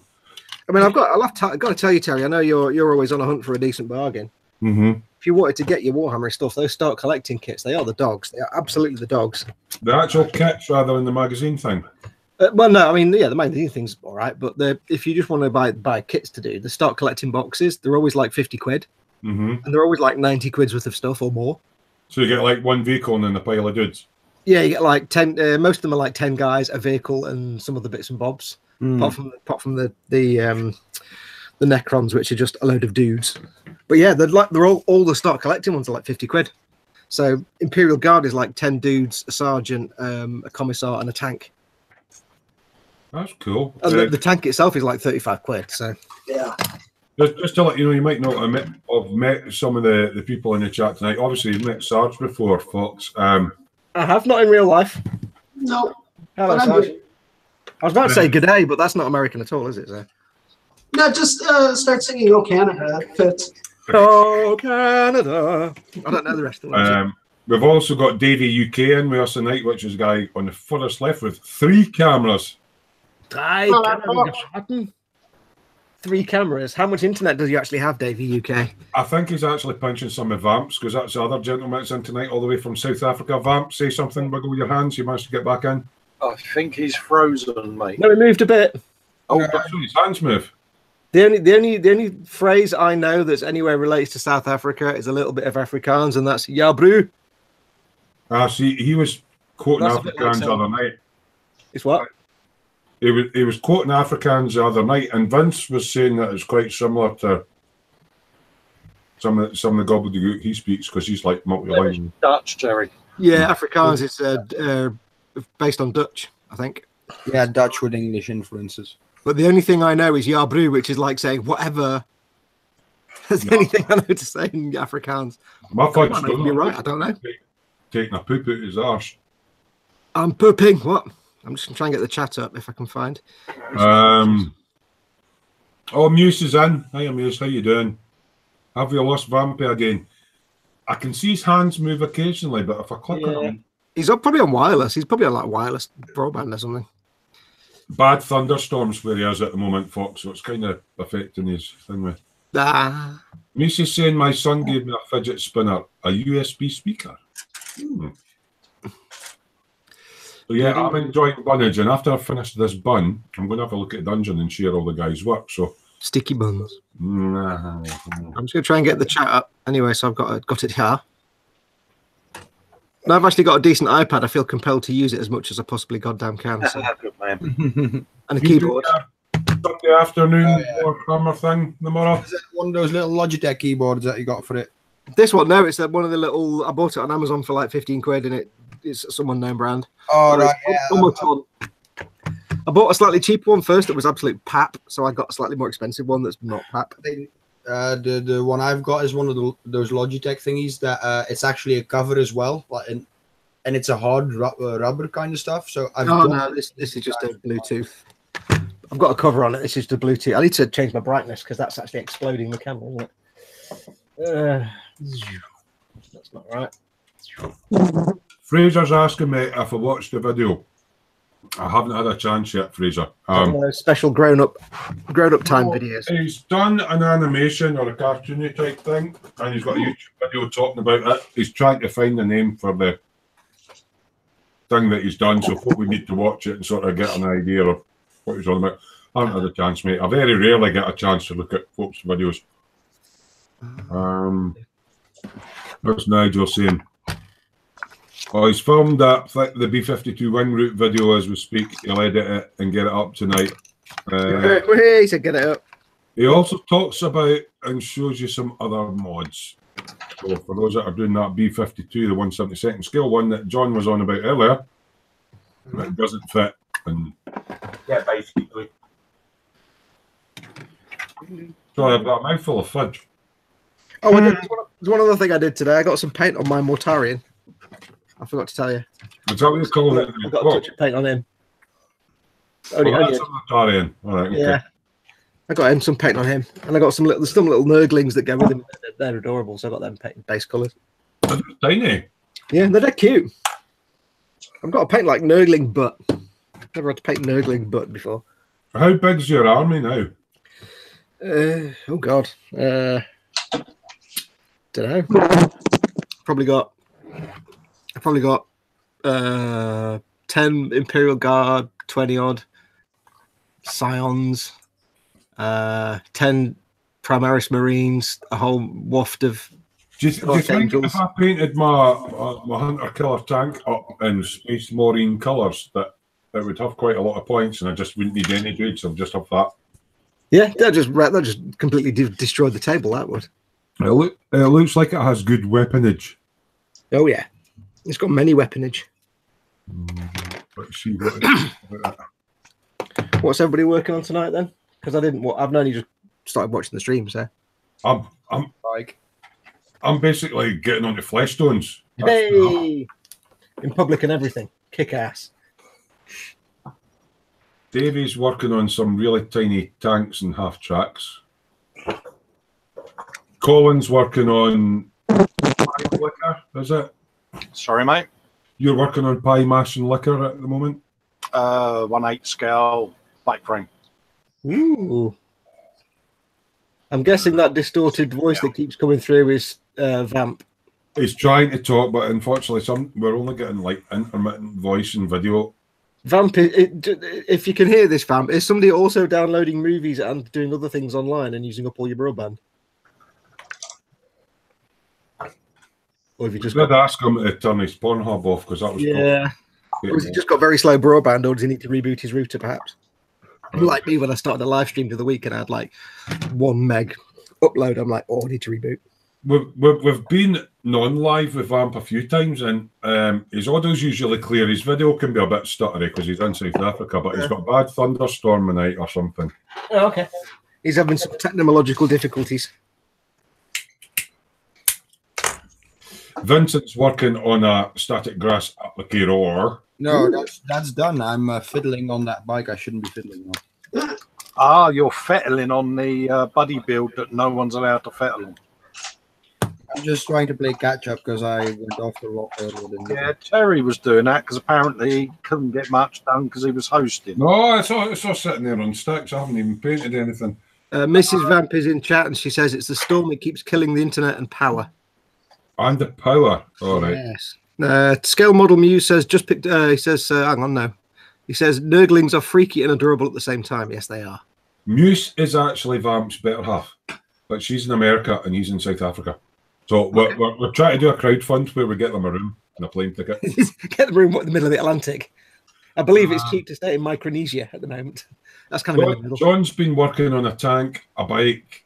Oh Christ, I can't remember what. A tank, a bike, a plane. A partridge in a pear tree. Oh, that big thing, the 100 thing. Automobiles. E100. Hello to everybody in chat that said hello to me, by the way. Bugatti, I say. Ding dong. And Mike Cromwell. Hello, Oliver. That's either a tank, a motorbike, or a historical figure. So, I've got some Space Marines as well. Ooh, have you? What have you got? I've got set 1. Oh, you've got the magazine. Everyone's doing them. I can't get hold of the buggers. I can't believe how many people in the boom have just started doing Warhammer now, and it's like, oh Jesus Christ, what have I done? I actually bought them. Yeah, I got that one as well. I have to confess though, I may actually have been able to sort something out in terms of subscribing to it, so I didn't really need to buy this set, but I got it anyway before I'd figured it out. But I may actually be subscribing to it. That's the wrong one I'm cutting out. Arse. I'm just reading. Possibly. Catch up on the chat. I know Vamp's struggling to get in, but he's watching a lot of American muscle cars, so he YouTubes as well. So he actually asked his subscribers what his next build should be, and they told him what it is. So that's what he's currently building. He's working on the engine. I can't remember quite what it is, but he was telling us earlier. A 427. What was that? Something with a C. Well remembered that, man. Camaro. No, because it's a Chevy. Anyway, it's a Mercury. And there's this weird name because Cyclone or something like that. Yeah, because the dual quad cars on it. Yeah. Yeah. I'm just trying to think. Have to admit to being partial to a nice American classic muscle car. Sarge is doing a tank. Paper tank. Muse has just picked up her Dracula to start sanding the filled bits. What's Bjorn saying? So when will you guys wage war against the world with your armies? I don't play the game.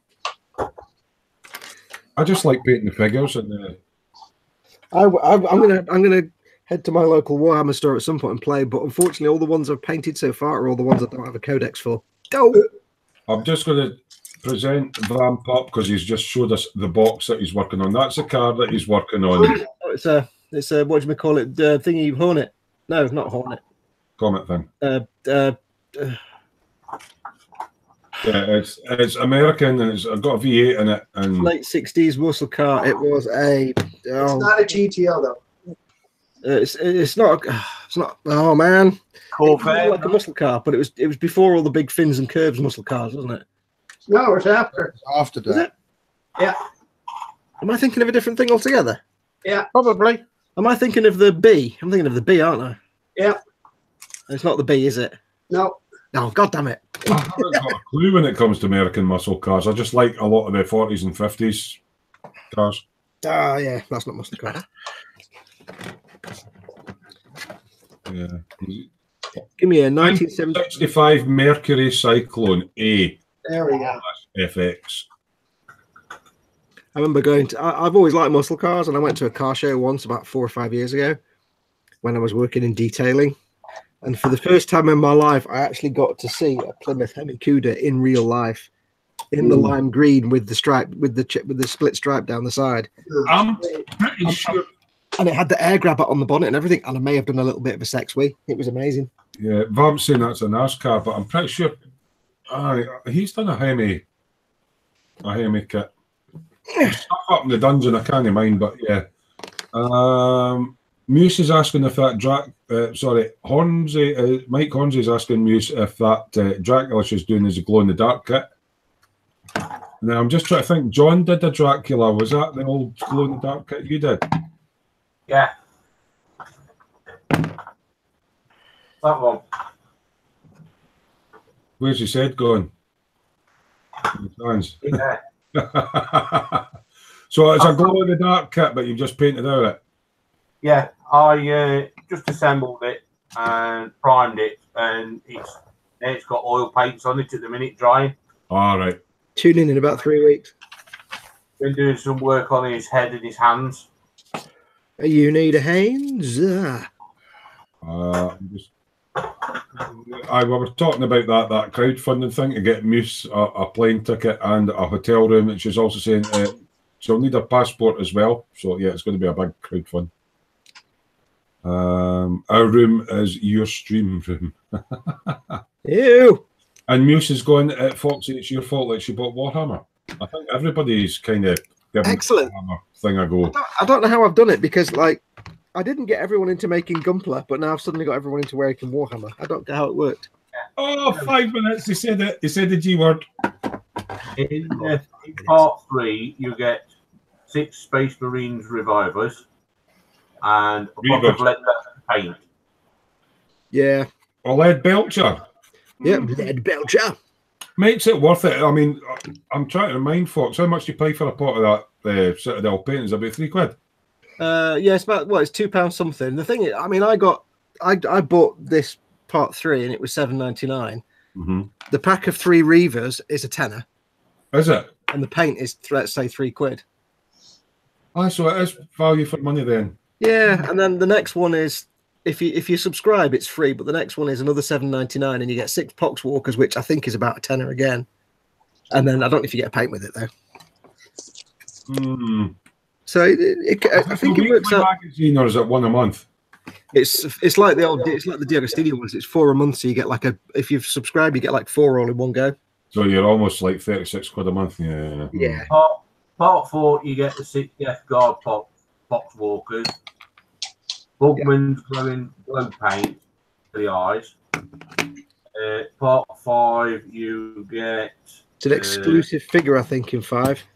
Lieutenant Callius. Yeah, he's exclusive to this magazine series, apparently. Yeah, I'm just wondering how they'll work it with a vehicle. Say they were giving you like a Rhino or something like that. Would you get like 1 week you would get 1 sprue, the next week you would get the others, because there's like 4 sprues? I don't know, because like the first one had 3 Space Marines in a plastic clamshell. This one's got them in a box, and it hasn't got the big card backing. It's just got the magazine in a box. So when you get the grav tag for the Space Marines, because you get a grav tag, that's more parts than that. It's more complex than that. Although it might be an easy kit, so it might be a new mold, but I assume they're just going to stick it in a box on the front or give you split every couple of weeks. Probably coming from a different supplier, mate. Yeah, I mean, I have to say there's a hair on my desk. Where's that come from? See, I'm comparing I got a pack of the 10 Space Marines and the tactical squad, right? Yep. And they don't have those big long bars that you put in the slot for the bases. No, because the ones you've got are proper grown up Warhammer kits.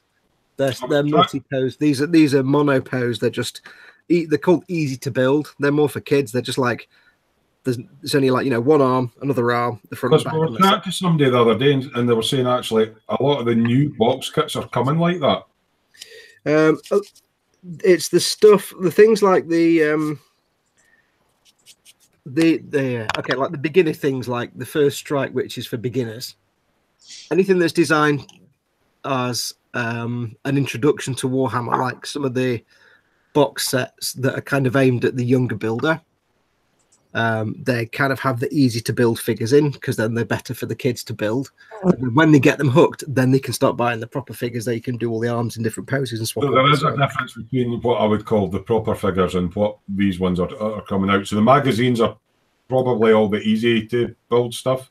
Yeah, they seem to be all easy to build things, which is fine because they're really nice. Yeah, once they're painted up, you can't really tell the difference. Yeah, yeah, especially with the Death Guard, the Chaos Marines, the Death Guard, because they're so detailed and all the bits hanging off them and stuff. You couldn't really do that in a multi-pose figure. So they work quite well in the fixed pose because they come out really nice. So the plastic looks a bit more shiny and it's not their normal plastic. This is kind of a Brit. It's like harder yet softer. It's like a harder plastic, which means all the Death Marines are really spiky and full of sharp bits that really hurt when you're trying to build them. But it's a harder plastic, but it's easier to gouge. So I'm not that keen on the plastic. It's all right though.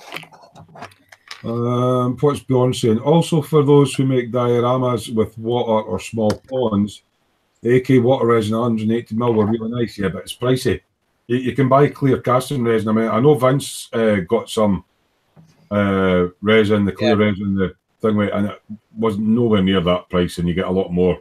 For 1 liter of final mix, it's about €50. Final mix? That sounds like some kind of fighting game. No, because you get 2 half-liter bottles, Fox.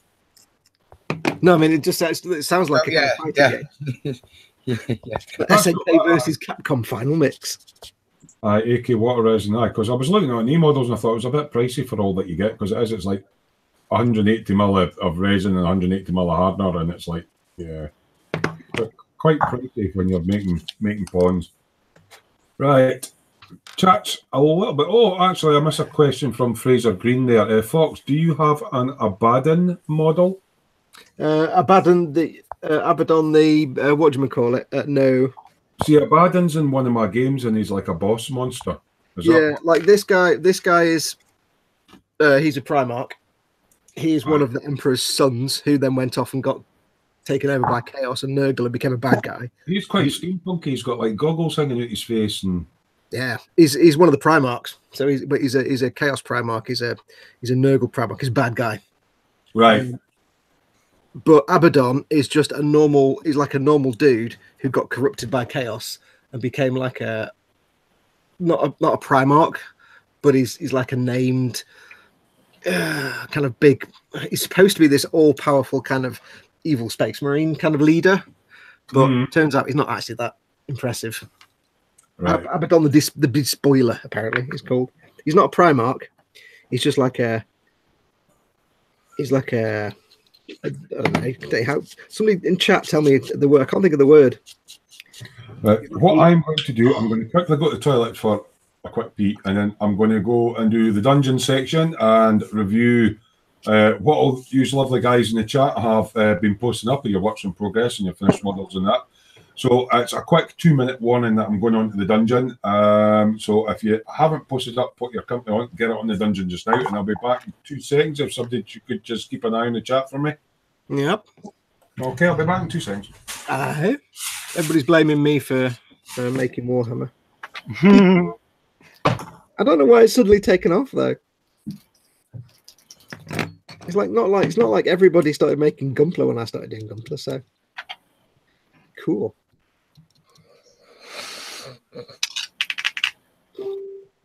So what got you doing it, Gordon? It's something I've never done before. It's hard. And I quite like the detail painting. Yeah. So £2, you get the paint. I've got Warhammer paint anyway that I use on my models. Yeah.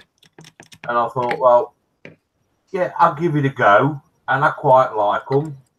So I got issue 3. I've not been able to get hold of issue 2 yet. I'd like to. And I'm not going to subscribe to it. I'm just going to get the ones that you get free over the first 4 issues. Oh, yeah. And then I might get a vehicle and then do a little dio. Yeah, can do. Or you can pick and choose, can't you? You can just get the ones that tickle your fancy. Oh, this is it. That one that the building that you put the wheels on, I quite like the look of that. Yeah, that's not part of this magazine thing, but yeah. But I've got the figures. Then I'll have a look, see what vehicles are about. I'm not bothered whether they go together. Oh yeah. I just want something that I can paint up in roughly the same colours that would look part of the army, so to speak. Yeah. It's on a little dio. Yeah, look good. But quite like that one that you've put the wheels on. I also like the one that Terry's got. Oh, that's an old kit. It's pretty poor fitting. What, the Rhino? You on about my time machine that's sitting there, that's just landed? Or you on about my Warhammer thing? Your Rhino, I think. The Warhammer thingy. Yeah, Rhino's an old kit. It's all right, new kit, actually. I do quite like the wheel of the one that you've done. Yeah, it just has a really South African look to it. Yeah, like apartheid vehicles, wasn't it? You used to see on the kid. It looks better if I put the roof on properly. It looks kind of. It looks like a District 9 sort of vehicle. Yeah, the old mob camp. The thing is, I was gutted because I built the roof, and when I finished it, there were two pieces left over, and I'm like, where the hell do these pieces go? And they were like handrails, and it turns out they go inside here if you want to build it without the back half of the roof. So you can do it but it doesn't say that in the instructions, so I glued the roof together. I'm like, I could have had it open back. God damn it! All right, yeah, and you could have got some dudes in it, right? Yeah. So I'm not gluing the roof. I'm leaving the roof off so I can show it off inside, so I get an excuse to paint the interior. But that's kind of what it'll look like when it's done. Just going to quickly catch up on chat. Right. Brett from High Altitude Scale Modeling's in. Hi, Brett. Hiya, Brett. How you doing? I'm used to saying Warhammer is 2 of our favourite things. Building and painting tabletop gaming. Yeah. I mean, and my brother was up today. I'm trying to get all his old Warhammer stuff off of him that he hasn't painted. So who's that? My brother. He's got some of the original Series 1 Warhammer stuff. If it's been painted, get it in the Dettol, get the paint off. He's got the white metal ones and all sorts of. Some of that can be quite valuable nowadays. He's no bothered about it. Right, I'm going to go into the dungeon. So let's see. Camera set up. Okay. Stick myself on that one. Actually, I've just realised I've been broadcasting in the wrong format. There we go. Oh, Terry. Just to answer, but I forgot to say, just to answer whoever it was that asked me if I had Abaddon the Despoiler. Apparently, the rumours they're going to bring out a new Abaddon figure. I'll leave that there. Move on. Cool. Yeah. Right, I'm in proper size now. I resized myself. Smoo's getting bigger on telly. Yeah. Oh, we've got somebody else in. Brett's watching from his work again. Aries Styrene's in. How you doing? Hello, Aries. It's all right, mate. Not seen you for a little while there. How you doing, mate? Yeah, guys. So I'm just going to do a quick review of the dungeon. Probably about 20 minutes or something like that. So I'm going to stick myself. Do I need to stick myself on present, or is it just all right to click on you so you can watch what you are? Lock it on you so it doesn't jump to. Yeah. When they make a noise. Just so it keeps all the wee windows up down at the bottom, so folk can see what everybody else is up to, rather than. So I'm going to go on to screen share and on to. Where's my dungeon? Yeah, but lock it on you though. Yeah. Otherwise, every time one of us makes a noise, it'll jump from you to one of us. I'll give it 2 seconds actually, because I think I put the wrong window up. I'm glad it's not just me that falls over when it comes time to screen share. Oh, good. There was a. Terry's done a TED. The last live show was on. I forgot to mute the blooming YouTube channel in the background. It was like, duh. Oh yeah, you got merciless. Oh, Davey's got a tea bag. Oh God, it's morning. Oh, I've got to work. David's cup of tea is ready. He actually times his cup of tea. 14 minutes, if I remember rightly. 14 minutes. Tea bag in for 14 minutes. The timer goes off, then he's allowed to drink it. God. It's like it's much easier. Bag stays in. Right, so we're going on to the dungeon. So all you guys that are in the dungeon that share all your work and stuff like that, if you're not a member, it's the dungeon's on Facebook. It's facebook.com/groups/Smoo's Dungeon. So obviously live show. So Gordon's Alive's first in with his Ducati 888 race bike. So as soon as he's in the chat, you want to talk us through it, 3 sheets? Yeah, it's a kit I've had for over 10 years. And each time I moved house and stuff, bits got lost to it. And then Tamir actually re-released it. I've got one in my stash. So I thought, right, the decals in it were naff. They shot it. So I got in touch with Tamir. Then he sent me the 2 decal sheets with it and the parts sprue that I'd lost. What red did you use? Together, and it's painted with the red's the Tamir TS. Was that TS8? No, it's called Italian Red. No, that's TS8. Is that Tamir rattle can? Yeah. I like the rattle can, Tamir rattle cans. They're so lazy. I love them. Yeah. Decanted it out and sprayed it with the airbrush. I can't afford too lazy for that. All the metal work is the AK Interactive metals. All right, yeah. Was that buffer balls? No, it's the AK Interactive ones. Similar to it's the. Is it the True Metals? Is that what they're called? Let me get one down. Have a look. Are they the oil ones or are they the acrylic ones? Oh, no matter. I can look it up. I don't have any. AK Interactive Extreme Metal. Oh, that's the ones. Oh, I've got some of that. Right, okay. Yeah, that's all the metalwork's painted with that. It's looking nice. The wheels, that's the TS gloss black. The frame is pure white TS. Just decant them out of a rattle can. The upside down forks, they were sprayed with the AK's chrome over a gloss black base, and then sprayed with a couple of coats of Tamir clear orange. Looks nice, mate. That's cracking. Well done, mate. I do like me motorbikes. I've got that in my stash. Yeah. So, Oh, there's Marcia going happy birthday. Everybody going happy birthday. Right, this is Birthday, interesting. Terry. It's my birthday. Right, Jared has posted up, obviously, happy birthday, Smoo. Works in progress, a German rail car. Look at that. And Rommel's rod on the go. All the windscreen. Well, that's this Rommel's half-track thing that he was on about. That's pretty cool. That's mint. That's classic. That does look good. He was talking about it, though. I wasn't sure. He says it's a half-track, but it's kind of like the classic sort of German staff car with a half-track bolted on the back of it. I have to say this. It has two skeletons in the back. Eh? They do similar to that. It has a skeleton. There's the That's the one that's got a skeleton. That's right, because he was asking Colin about the colours for the skeleton. Yeah. I have to say, you know, it's not a popular opinion, but you have to say, much as we all hate the Germans in World War II, my God, they had the best designers. Oh, I've got some good engineers. They may have been evil, but they at least were good looking and evil. So this is an interesting one. A rail car as well. There's quite a few.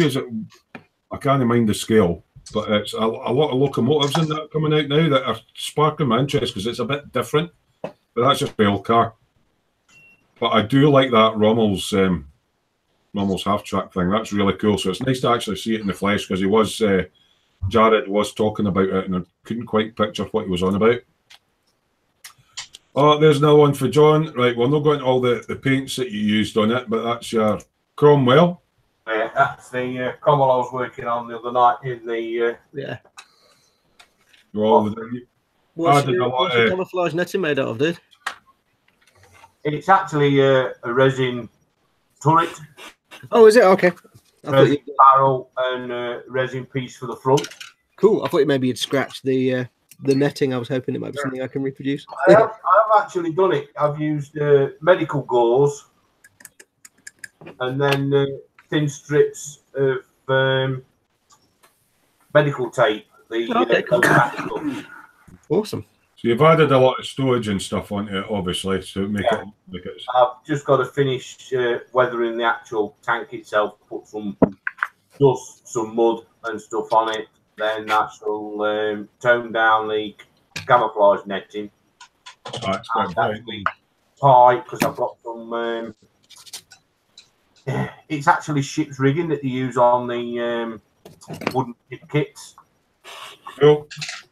I'm just trying to keep moving on because there's quite a lot to go in there. So you've done the dial yourself as well, yeah? That's just one of the universal dial bases that I've made. Right. For sticking basic military vehicles and stuff on. Excellent. So we'll just scoot on to who's on the next one. James is cleaning up his workbench. Right, John Pop, this is an interesting subject. A 66 Suburban is painted up in a really vibrant purple, and he's made the decals himself as it's going to be his shop truck. That's quite an interesting wee kit there. Nice Chevy Suburban. Yeah, I like the wheels in it actually. I like those suicide doors he put on it. Yeah. Yeah, he's got that. Yeah, I never even noticed that. Yeah, the backwards. Yeah, suicide doors. So Paul Chapman's also posted up. Apart from the Shackleton, he's been mucking about this. Don't know what he's doing. It's a bit of a learning curve. Paul usually does like shiny Formula 1 cars and bits and bobs. So this is a bit of a dilapidated wreck with broken windows and rusted panels. It looks like half of an American vehicle. I'm not sure what. It's an old Ford. No, it's not a Ford. It's an American pickup truck. Is it a Ford or is it a Chevy? Could be a Ford or a Chevy, either or. I can't really tell. I like the details. He's got the wires hanging on the headlight, which just fell out. I like that wee touch. That's fantastic. That is. Every panel's a different colour and rusted, and obviously he's deformed it by heating it up. No, the chassis is there, obviously, but the wheels is off. I like what he's done with the windscreen to get the kind of cracked glass effect. The old exhaust air filters hanging out the back. I'm sure that battery would short out. That's pretty cool. So he's never done anything like that before. So it's him having a wee go at doing a bit of a dilapidated truck. So that's really quite cool. I like seeing folk trying something different and going out of the comfort zone because it usually does super shiny. Clinton, here we go. He's just done a 1/25th scale 67 Chevelle SS396. Came all right for a car kit. It's only his third car kit, so Clinton's cars on there. I do like some of the American. I prefer the older ones, but that's more sort of just a stock muscle car, isn't it? Yep. Looking at the American kits, they tend to lack a little bit of detail with the kit under the bonnet. Yep. But, it can be worked on. I think a lot of that though is that a lot of the kits are actually like really, really old. Really, really old, yeah. A lot of sort of classic muscle car kits are actually really old AMTs and MPCs. And things like that. Yep. So for only his third car kit, that's a cracking job. Good stuff. Doing stuff. So what are we going on to next? Let's just scroll down and see what else we've got in here. Right, this is this thing. Fraser is doing a comic and he's not sure what to call it. So if you get 5 minutes, have a look at his YouTube channel and put in the comments in them there, because he did ask if I watched it. I haven't had the chance yet. Ken Sturrock, he's working on obviously an American M2A1 half track, 1/35th scale made by Dragon. Work in progress. His bits are ready for undercoat and painting, so that's obviously the main chassis and stuff. I don't see the Dragon instructions. I know Vince says to me sometimes Dragon instructions are a wee bit hard to follow. Oh yeah. The best thing about a Dragon instruction is to see how that they can actually put so much into one little space and forget 5 parts, and all of a sudden in the next step, all those 5 parts are already mounted. Yeah, and you've got to try and figure out where they went. So that's what Ken Sturrock's working on at the moment. Obviously, he's one of our viewers from down under. Right, Mickle. There's an X-Wing. Mickle Pickle, he did an X-Wing for his wife with a Harlequin sort of theme. So he's painted up and he's put his own decals on it. So it's quite a large model, that one, the X-Wing. And he's got his new models cut in the background. 148, I think, isn't it? Yeah, it's quite a big scale, that one. Scale model that says you need to refresh the dungeon, Terry.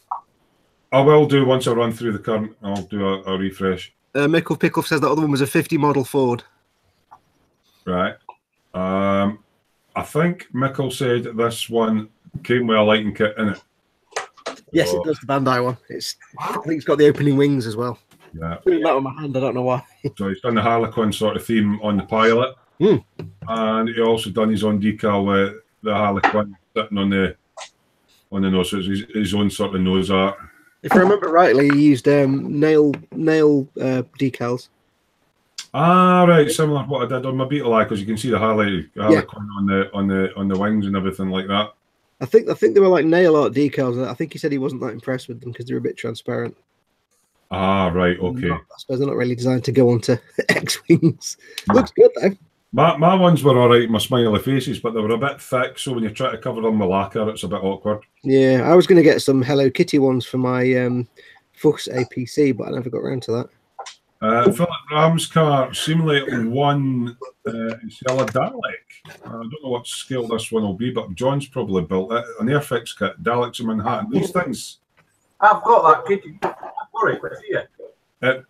They fetch quite a lot of money, so I don't know whether he might actually be entering our Doctor Who themed build with that, but that'll be interesting to see how that builds up.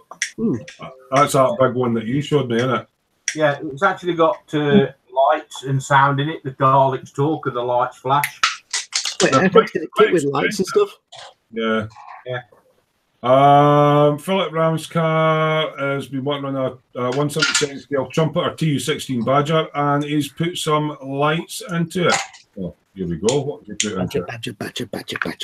He's put a nav light. Badger. African snake. Badger. He's obviously put the nav light into the wing, and I don't know what the big light on. I don't know that plane itself. There's a big light on the top of it there. And another. When Terry says wing, because it sounds like wang, and that just goes on all kinds of wrong. So he's got the port and starboard nav lights in it. So that's cool. I love seeing people putting the electric in their kits. Oh, yeah. Philip. He's laughing. He's laughing somewhere. Resistance is futile. Now, Oh, that's beautiful. Mr. Hornsey. Oh, look at that. Mr. Hornsey. There's more pictures further down, but this kit is absolutely gorgeous. I'll scroll down to it. That's an epic piece of masking there, I think. Here it is. It is a 1/32 scale trumpeter EE Lightning. Hint, birthday, Paul. That's what I'm after. I would like one of them, a trumpeter 1/32 scale Lightning. The detail. Write that down for no particular reason. I've been after one of them for donkey's ages, like Terry, because I want to do it in natural metal, do it polished, because it's actually all the ones I've seen are in natural metal. This is absolutely gorgeous. Who's done that, and it's a beautiful piece of work. That is lovely. I like that. It's absolutely gorgeous. I'm not really an aircraft person, but the work that's went into that and all the weathering and it's just lovely. I'll have to dig you one of my 48 scale ones out and put that in the dungeon. Right, I'm just going to scroll down a bit more. Comment Road Junction says, has anyone built anything from Fields of Glory? No. So this is the kit that Mrs. Bamp got, who's model making Muse at Marcy. This Dracula. So is that the glowing dark one that you were? No, that's not the same one as mine. Right, okay. So, it's got movable head and arms and a diorama base. Looking at the artwork on that, the face they've drawn on that artwork on that box, it explains a lot why Ravel have trouble doing the human figure. They really don't know what humans look like, do they? Yeah. He's not human. Well, Yeah, sort of human. The one that's is the old Aurora one. Oh, God. Steve Spencer Beanie's working on a 1/16 scale AMT 1965 Ford Mustang. He's been doing engine interior and body colour. So obviously, let's have a quick click on there. He's getting ready to do the engine. It doesn't look to be. It's quite soft molding on these, eh? Yeah, seriously. Yeah. What year was The that? valve covers look pretty damn good. The carburetors, but I mean, if that's 1/16 scale, geez. 1/16 scale, 1965. What was it? Colin was asking. And, Mustang, isn't it? 65 Ford Mustang. Which company was it? AMT. Yeah, that'll be an old. That's the reason. It'll be another old kit. AMT were never good, and they're old anyway, so they always had soft squidgy. At least the distributor looks decent, but Yeah. That's what I'm saying to him, you'll be able to wire that up with plug leads and everything. yeah, but you know what really disappoints me is if you look at the size of that motor, right? They still don't even have the bracket for the alternator to hold it up. Yeah. I mean, this is going back, what, 25, 30 years when such things... We're all spoiled on modern kits with billions of parts, but back in them days... that's true. I mean, I remember the old Airfix kits, you know, that came in a plastic bag, so... So he's doing it in a nice metallic green colour. The paint is beautiful on it. Whoa, that hell, the old Airfix kits, the plastic bag was numbered, it was a part. detail is great. I'm just going to scroll down a bit more. See if there's anything else on the map here. Oh, Vanderzeep Benoit. He's done a little metallic Y-wing. Yeah. Well, is that one of the Bandai ones as well, isn't it? Yeah. Bandai. You tell by the stand, yeah. There's loads of plumbing in that on these that you can really go to town with, isn't there? Stay on target. Stay on target. Got the chat at Red 5. I've got a Bandai Y-wing I need to get on at some point. Brett is working on an F-106B. That's nice. Because I said to him, I've not got a clue about aircraft. It's quite an interesting shape, actually, quite pointy looking. It's quite pointy looking. And Vincent, see that stand he's got it on? See how easy it is to make? It's just like a big piece of wood with two other bits of wood in it. That's one of the pre-made ones, mate. Yeah. But it's easy to make. You know, a saw, some ply, off you go. I'm getting told off by Mrs. Vamp for going badgers, African snake. What's the As long as it's not honey badgers, you'll be all right. John, our friend for Australia, he's obviously doing a wee figure there. He's off for a couple of weeks at the moment. It's a little 135th German fella. I know a little German. Actually, we broached this last week, so I'll refresh the dungeon and see what's just been posted in, because somebody says give it a quick refresh. Munchkin Modelling Man 72 says, just sent a request to your dungeon, Smoo, under Daniel Johnson. I'm disappointed his surname isn't Jackson, because I could make all the Stargate references. I'll just do it live then. There we go. Approve. You're in. Right. I'll just go back to Indeed, the Daniel Johnson. Munchkin Modelling Man. Close. The program was waiting for me to go live, and I couldn't. This is the best I can do for now. I can hear you now, mate. Brett's just done a sprue review. Actually, that looks good. 172nd C, 27J. That looks like Coast Guard. You have to look at that later. Yeah, that looks a nice kit. Vamp, just as he got kicked off, he finished his 47 single overhead cam cycling motor. Still need to add wires. So this is what Vamp's working on at the moment. What kind of kit's that? Is that AMT or something, Vamp? Mobius models. Oh, it's Mobius. Yeah. Oh, Mobius decals. Oh. I'm not sure I'm going to use the decals. I might just print my own. Yeah, well, if they're on a flat surface, they're fine. If they've got a curve or anything like that. I don't have that surfaces. We're looking at Paul Chaplin's sort of wreck. He's calling it done now. That's finished with his dio. He's added a bit of green and gunge and stuff round about it, and the lollipop stick fence and everything like that. I like the fact he's put the moss on the windscreen. I've actually got moss growing on my windows. It's cool. I've got moss growing in my Fiesta. That's not a barn find. That's a farm find. Farm find, yeah. Proper job on that, Paul. That's good. That looks really good. Yeah, I like that, mate. Yeah. That is meant that. But I can butcher a model like that. I'm sorry. And that's us caught up. Right, so I'll come back in the room. I was going to say something. There was something I was going to say, and I can't remember what it was now. There was something I was reminded I needed to tell you all about, and I can't remember what it was because I kept quiet while we're doing that bit, and I can't remember now. Fail. As I say, thanks all the guys obviously in the chat for joining in with us on chat, and it's coming. But the dungeon's one of my favourite parts. Looking at all the stuff that you guys do, so do keep sharing your work and post up your works in progress and all that sort of thing. Because apart from it, gives me something to talk about on the live shows. I like seeing all the variety of different models that you do and stuff like that. And there's varying different skill levels out there. There's guys that do super high detail, super shiny, and folk that are just learning and stuff and share tips and stuff. So yeah, keep using it. I do like the way you do that, Smoo. So. What's that? Sorry? I said I do like the way you do your look at the. It's really nice just to sit and hang out and chat with us all the time. They're obviously at the bench and they're maybe watching us live while they're sitting thinking away, gluing bits together. But it's like see what other people are doing. Other groups could take note. Could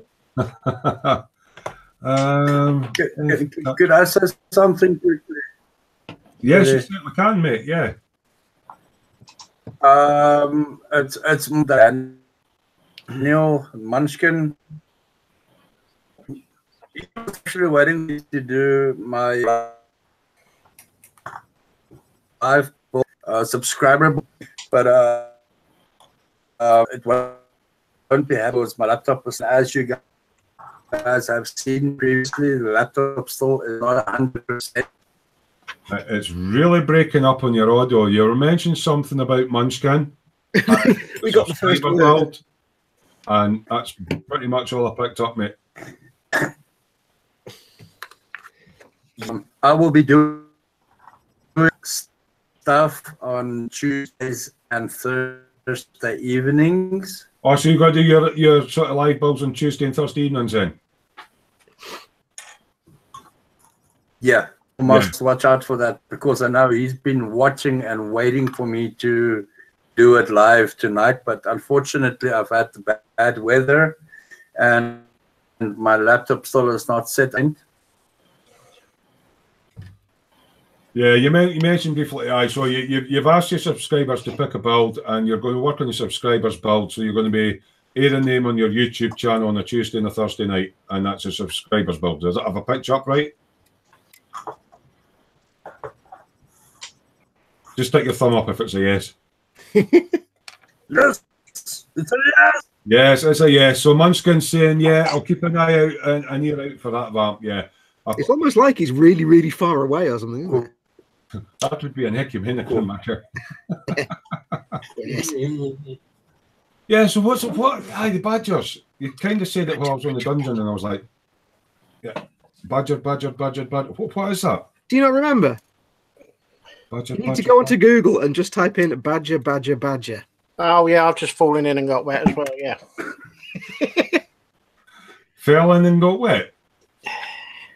Just Google it, Terry. Just Google Badger. Yes. I'll have a look at it after the show, and I'll go back. Well, remember rightly, it was a cartoon of a badger. Yeah. So it's not about airbrushes then. No. No. There was a Christmas one where it would go Badger, but instead of going African snake, it would go, it's a Christ. Oh, I've seen it. Right.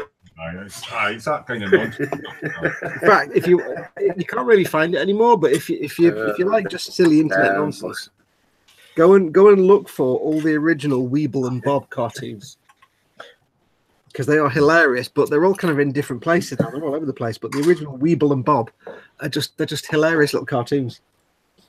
I can't explain them. Right. There's no way to explain Weeble and Bob. Muse has just typed into the chat, obviously, what Vamp was trying to get across. So it's all about his live build stuff. So that's cool. Yeah, Hornsey, by the way, that plane, how long did that take you to build? I know that Mike Hornsey does some commission builds. Some of them take a couple of years to complete, and it's like he's doing a big ship or something at the moment. But we're talking about that. I think it was on our Insomnia one's calling, wasn't it? Yeah, it was, mate. Munchkin saying, yeah, he had a virus on his laptop on Thursday night. Right. Norman Long, how you doing, mate? He says, someone put Fox back in his straitjacket. Badger, yeah. And Muse is continuing to paint her hands for some reason. She does that when she's watching us all the time. I don't know if she's trying to paint her nails and she's just rubbish with a brush, but she keeps painting her hands. Right, so it's about 20 past 10 at the moment. So we rely on the guys in the chat to keep the chatter bumping along. So if you've got any questions or anything like that, or something you want to talk about, bump it in the chat. Otherwise, we'll probably just end the show up shortly, because we've been on for nearly 3 hours. So if you've got any questions, welcome. Any questions or anything for whatever any of the guys are working on, or get the questions coming in, so Terry has to go on for another 3 hours. I mean, if the chat's busy and people are chatting away, Fox knows he does his e-models and that, and you live off the chat. And if the chat goes quiet, and we've kind of covered what everybody's been doing, and we've covered the dungeon, and it's kind of like, right, okay, what's happening now? I can't really advise, because if the chat goes quiet on mine, I just talk more. Waffle them into taking part. They have no choice. We did keep a 16-hour hangout going, don't we? Yeah, I mean, if Colin and I are live at the bench, you're kind of talking about what you're doing. But there's only so long I can talk about. I'm going to just tuck into a sausage roll and I'm having a fag and I'm having a sip of my beer. Do we get bored? Right. What's Munchkin saying? Anyone thinking of, joining Wheaton's diabetes group build? Got 6 months to finish up. Never heard about it. Is that Will Wheaton? As in Will Wheaton, or is it somebody else's? No idea. Terry's now thinking, who's Will Wheaton? Oh, God, really? Yeah. Wesley. Who is it? Is this educating Smoo? Terry, do you need to go back to school to get your internet license again or something? I don't watch a lot of other people. I like to sort of. I don't get out much. It's coming. I know it is. I like to try it myself, and if I don't know what I'm doing, I'll go. Yeah, I like to find out by trying stuff and working through problems myself rather than Colin sitting sent in the Neiman Marcus cookie recipe. I love it. yeah, sitting watching hours and hours of everybody else's. Nigel's asking which SR71 is the best kit in 172. John? You're either looking at the Academy one or the Hasegawa one. TK would definitely say don't go anywhere near the Italeri one. Definitely. Nah. TK would tell you not to go anywhere near that one. He had problems with his one, didn't he? That's a stealth bomber, isn't it, the SR71? No, it's Blackbird Mark III. Right, okay. I knew it Flies was faster than a bullet. I've got I think actually, John, I think Hasegawa did a partial retooling of theirs, didn't they, a while ago? Yeah. Because they brought out that hypothetical long tail one. Yeah, I've got all of the Blackbirds in all the manufacturers in 72nd scale. Did you beat them in a pie? 4 and 20 blackbirds. Sorry. My favourite ones are the Hasegawa Still one. doesn't crack us well. The Academy one. But Hasegawa did retool their one to give the long tail version of it. Yeah. But there isn't I would love it. SR71. Oh, damn. 100% accurate Blackbird kit out there because they've all got their own little faults. You know all this because you've done your research, John, haven't you? Nah, but just built a lot of kits, Terry. He's built every kit ever made by anybody ever. He's quite knowledgeable on a lot of those sort of things. Mike Horns is saying he's working Well, on for one thing, you know, yeah. Mike Horns is saying working on a Heinkel HE219 Night Fighter in 132. Somebody done one of them recently on the dungeon. It's quite a nice plane. That's quite big then. It was 132nd. Right. Mike's saying it's got lots of national teams. And Mickle's giving it, don't be like Smoo. He doesn't get it much. Munchin's going, Wheaton's Speed Shop is his page name. Yeah, it's okay. I'm guessing it's not Will Wheaton then. No. No. Dan. Okay. Is it Dan? Or is that Dan Weldon? Don't know. I don't know who either of those people would be. Fraser Green's going, Colin, if you like painting flesh tones, try a start collecting Tyranids box. Yeah, that would be one to get Colin into Warhammer, I think. What, start collecting Tyranids? Yeah. Vincent has this inane desire to get me into Warhammer. What, just Vincent, is it? Just Vincent that has that desire. Well, someone else may or may not. He says being in the my room man cave with Gundam. You've got a Gundam. Yeah, he's like, oh no. I always get dead happy when people start building Warhammer. It's like, yay! I get all giddy and stuff. What's quite funny is Vincent's already successfully got. Funny, isn't it, Fox? I mentioned this a couple of days ago or a couple of weeks ago on one of the non-live hangouts that I'm the fucking root of this entire Warhammer craze. I think you'll find it's Games Workshop, but yeah, because you said well, no, but I'm the guy who ended like, you know what, Fox, I'm never gonna do anything with these. Are you interested? Yeah, it is kind of your fault, isn't it? I forgot about that. I mean, I haven't forgot you sent me the ball, but everyone else has just jumped on the bandwagon. Yeah, it just fucking snowballed right out of control, that one. Because I think I got the Tau Piranha just as a one-off thing, and then you sent me that set, and I'm like, I like it all now. And now it's the point where I'm drilling out gun barrels and everything. Holy Christ!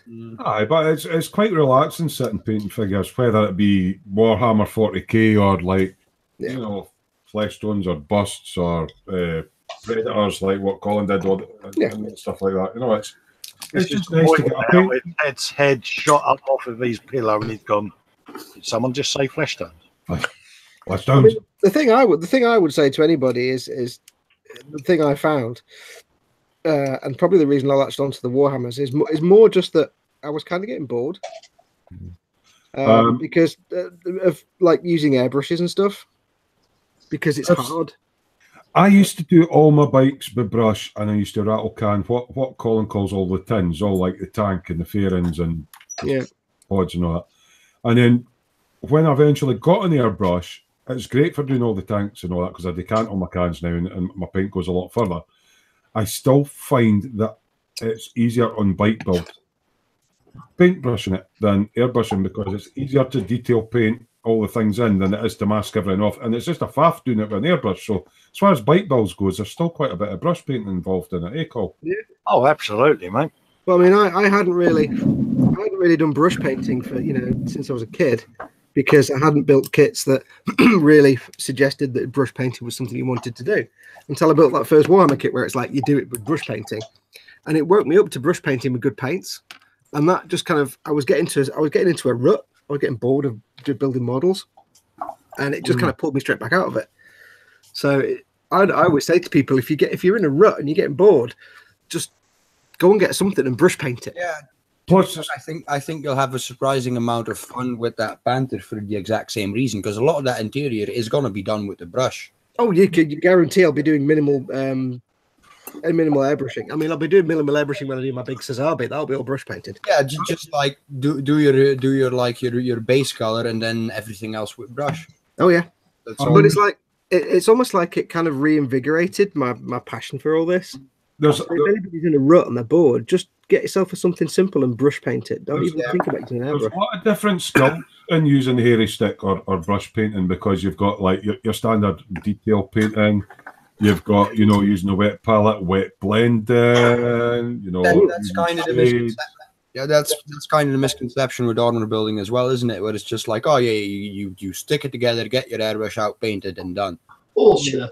But when you get to stuff like, full interior, and if you want to do it properly, even without an interior, there's a lot of brush painting involved. But it's almost like it got to the point with me where it was almost like using an airbrush to paint things is like going to a formal dinner with like a tuxedo.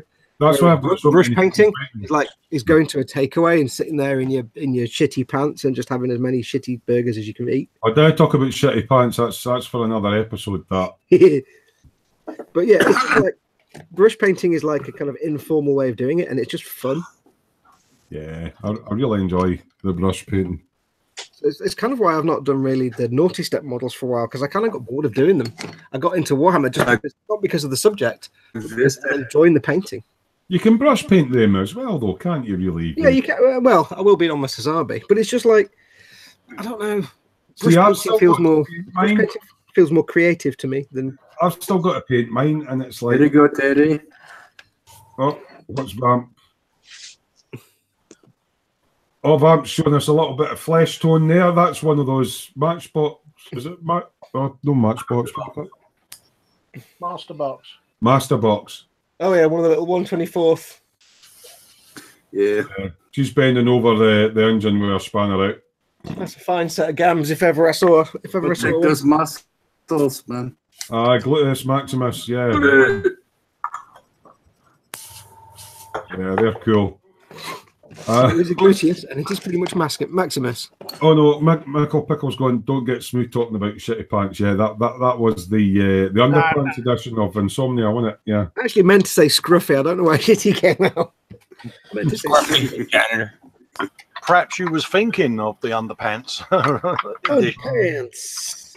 Mace is obviously because Vamp's in South Africa, and there's a lot of suppliers that won't supply to South Africa. Muse is basically he's going, I want one of them. So she's building up a big box and then she's shipping it across from America to him every now and again. So he gets a big goodie parcel. So seemingly he's getting the other two in that set soon. Why do people not like shipping to South Africa? The shit gets stolen all the time. Yeah, the postal service are a bit. Basically, they're fucking. Don't hold back, Vincent. You know, when we used to work in retail, we really, really, really didn't ever want to ship to Russia. Nothing ever arrived anywhere. We stopped shipping there in the end. I know when I ran my business for 10 years and I was shipping internationally, there would be a flag list would come up in the online card processing saying we won't take payments for this country, this country, this country. Don't we had a few of those. And a lot of it was, strangely enough, African stuff. Africa is still under British rule, if I'm not mistaken. We still do fall under British rule. Yeah, but I don't know why they won't ship. I think it's just so many parcels go missing. And Funny. I know myself, if I was shipping internationally and I was shipping, say, for example, a car phone kit, and it's costing me like £150 to buy it in, and then I'm doing my markup and selling it on. And then the shipping cost. So if I'm shipping that by international, signed for by Royal Mail or whatever, or a courier, and it goes missing on its way to the person, I have got to wait 28 days before I can put in an insurance claim, which is usually rejected. And meantime, I've got to send another kit out to the customer because he's obviously wanting it within the 7 days I said I would give him it. So a lot of people just go, well, too many parcels go missing in that country, we're not shipping. And it's as simple as that, especially if it's a small business. Yeah. Businesses can kind of go like Amazon, it's like I will ship it anywhere, it doesn't matter.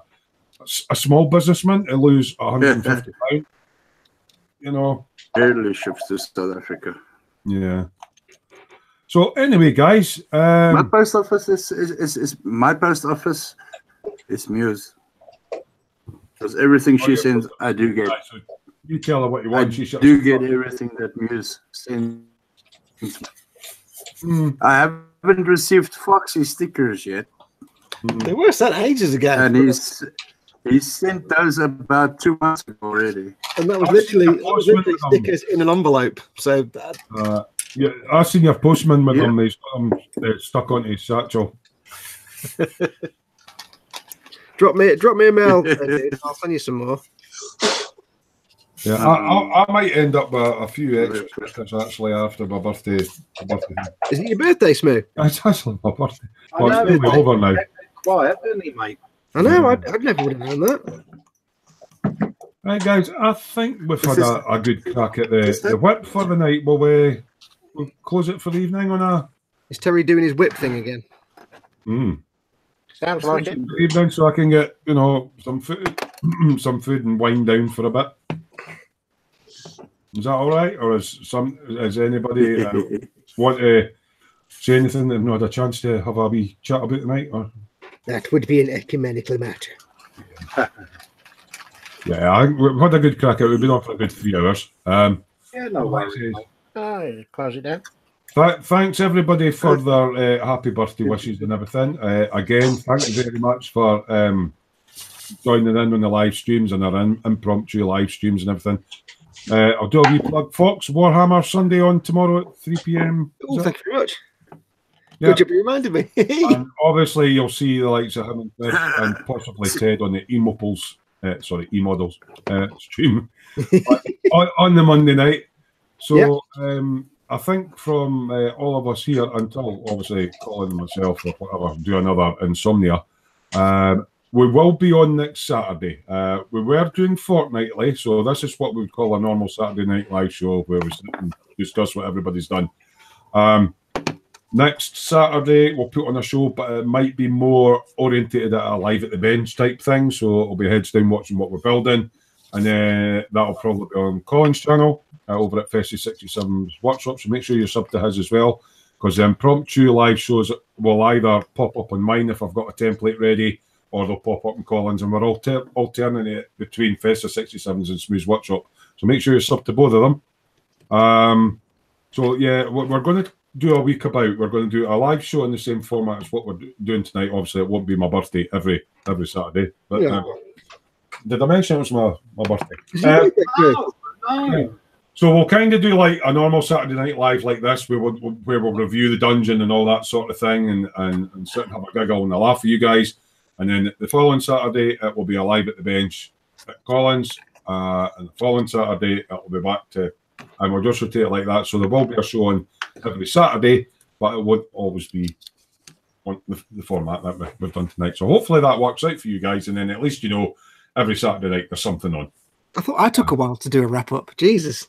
Yeah, about that. That Vincent was on about. I mean, that what do you call it? 2-pack. That's that stuff you put in the clear coat cars and that, isn't it? Right. Anyway, without any further ado, as my good friend Colin would say, it's a very good night from me. So good night. We'll go in order on the windows. So Vince, say good night. No. I was doing the research. So yeah. Sarge, vamp. Research. Catch you later. Night. If the I just coffin go for it, is guys. calling, close the lid. John, Cole. Bye. People, take care.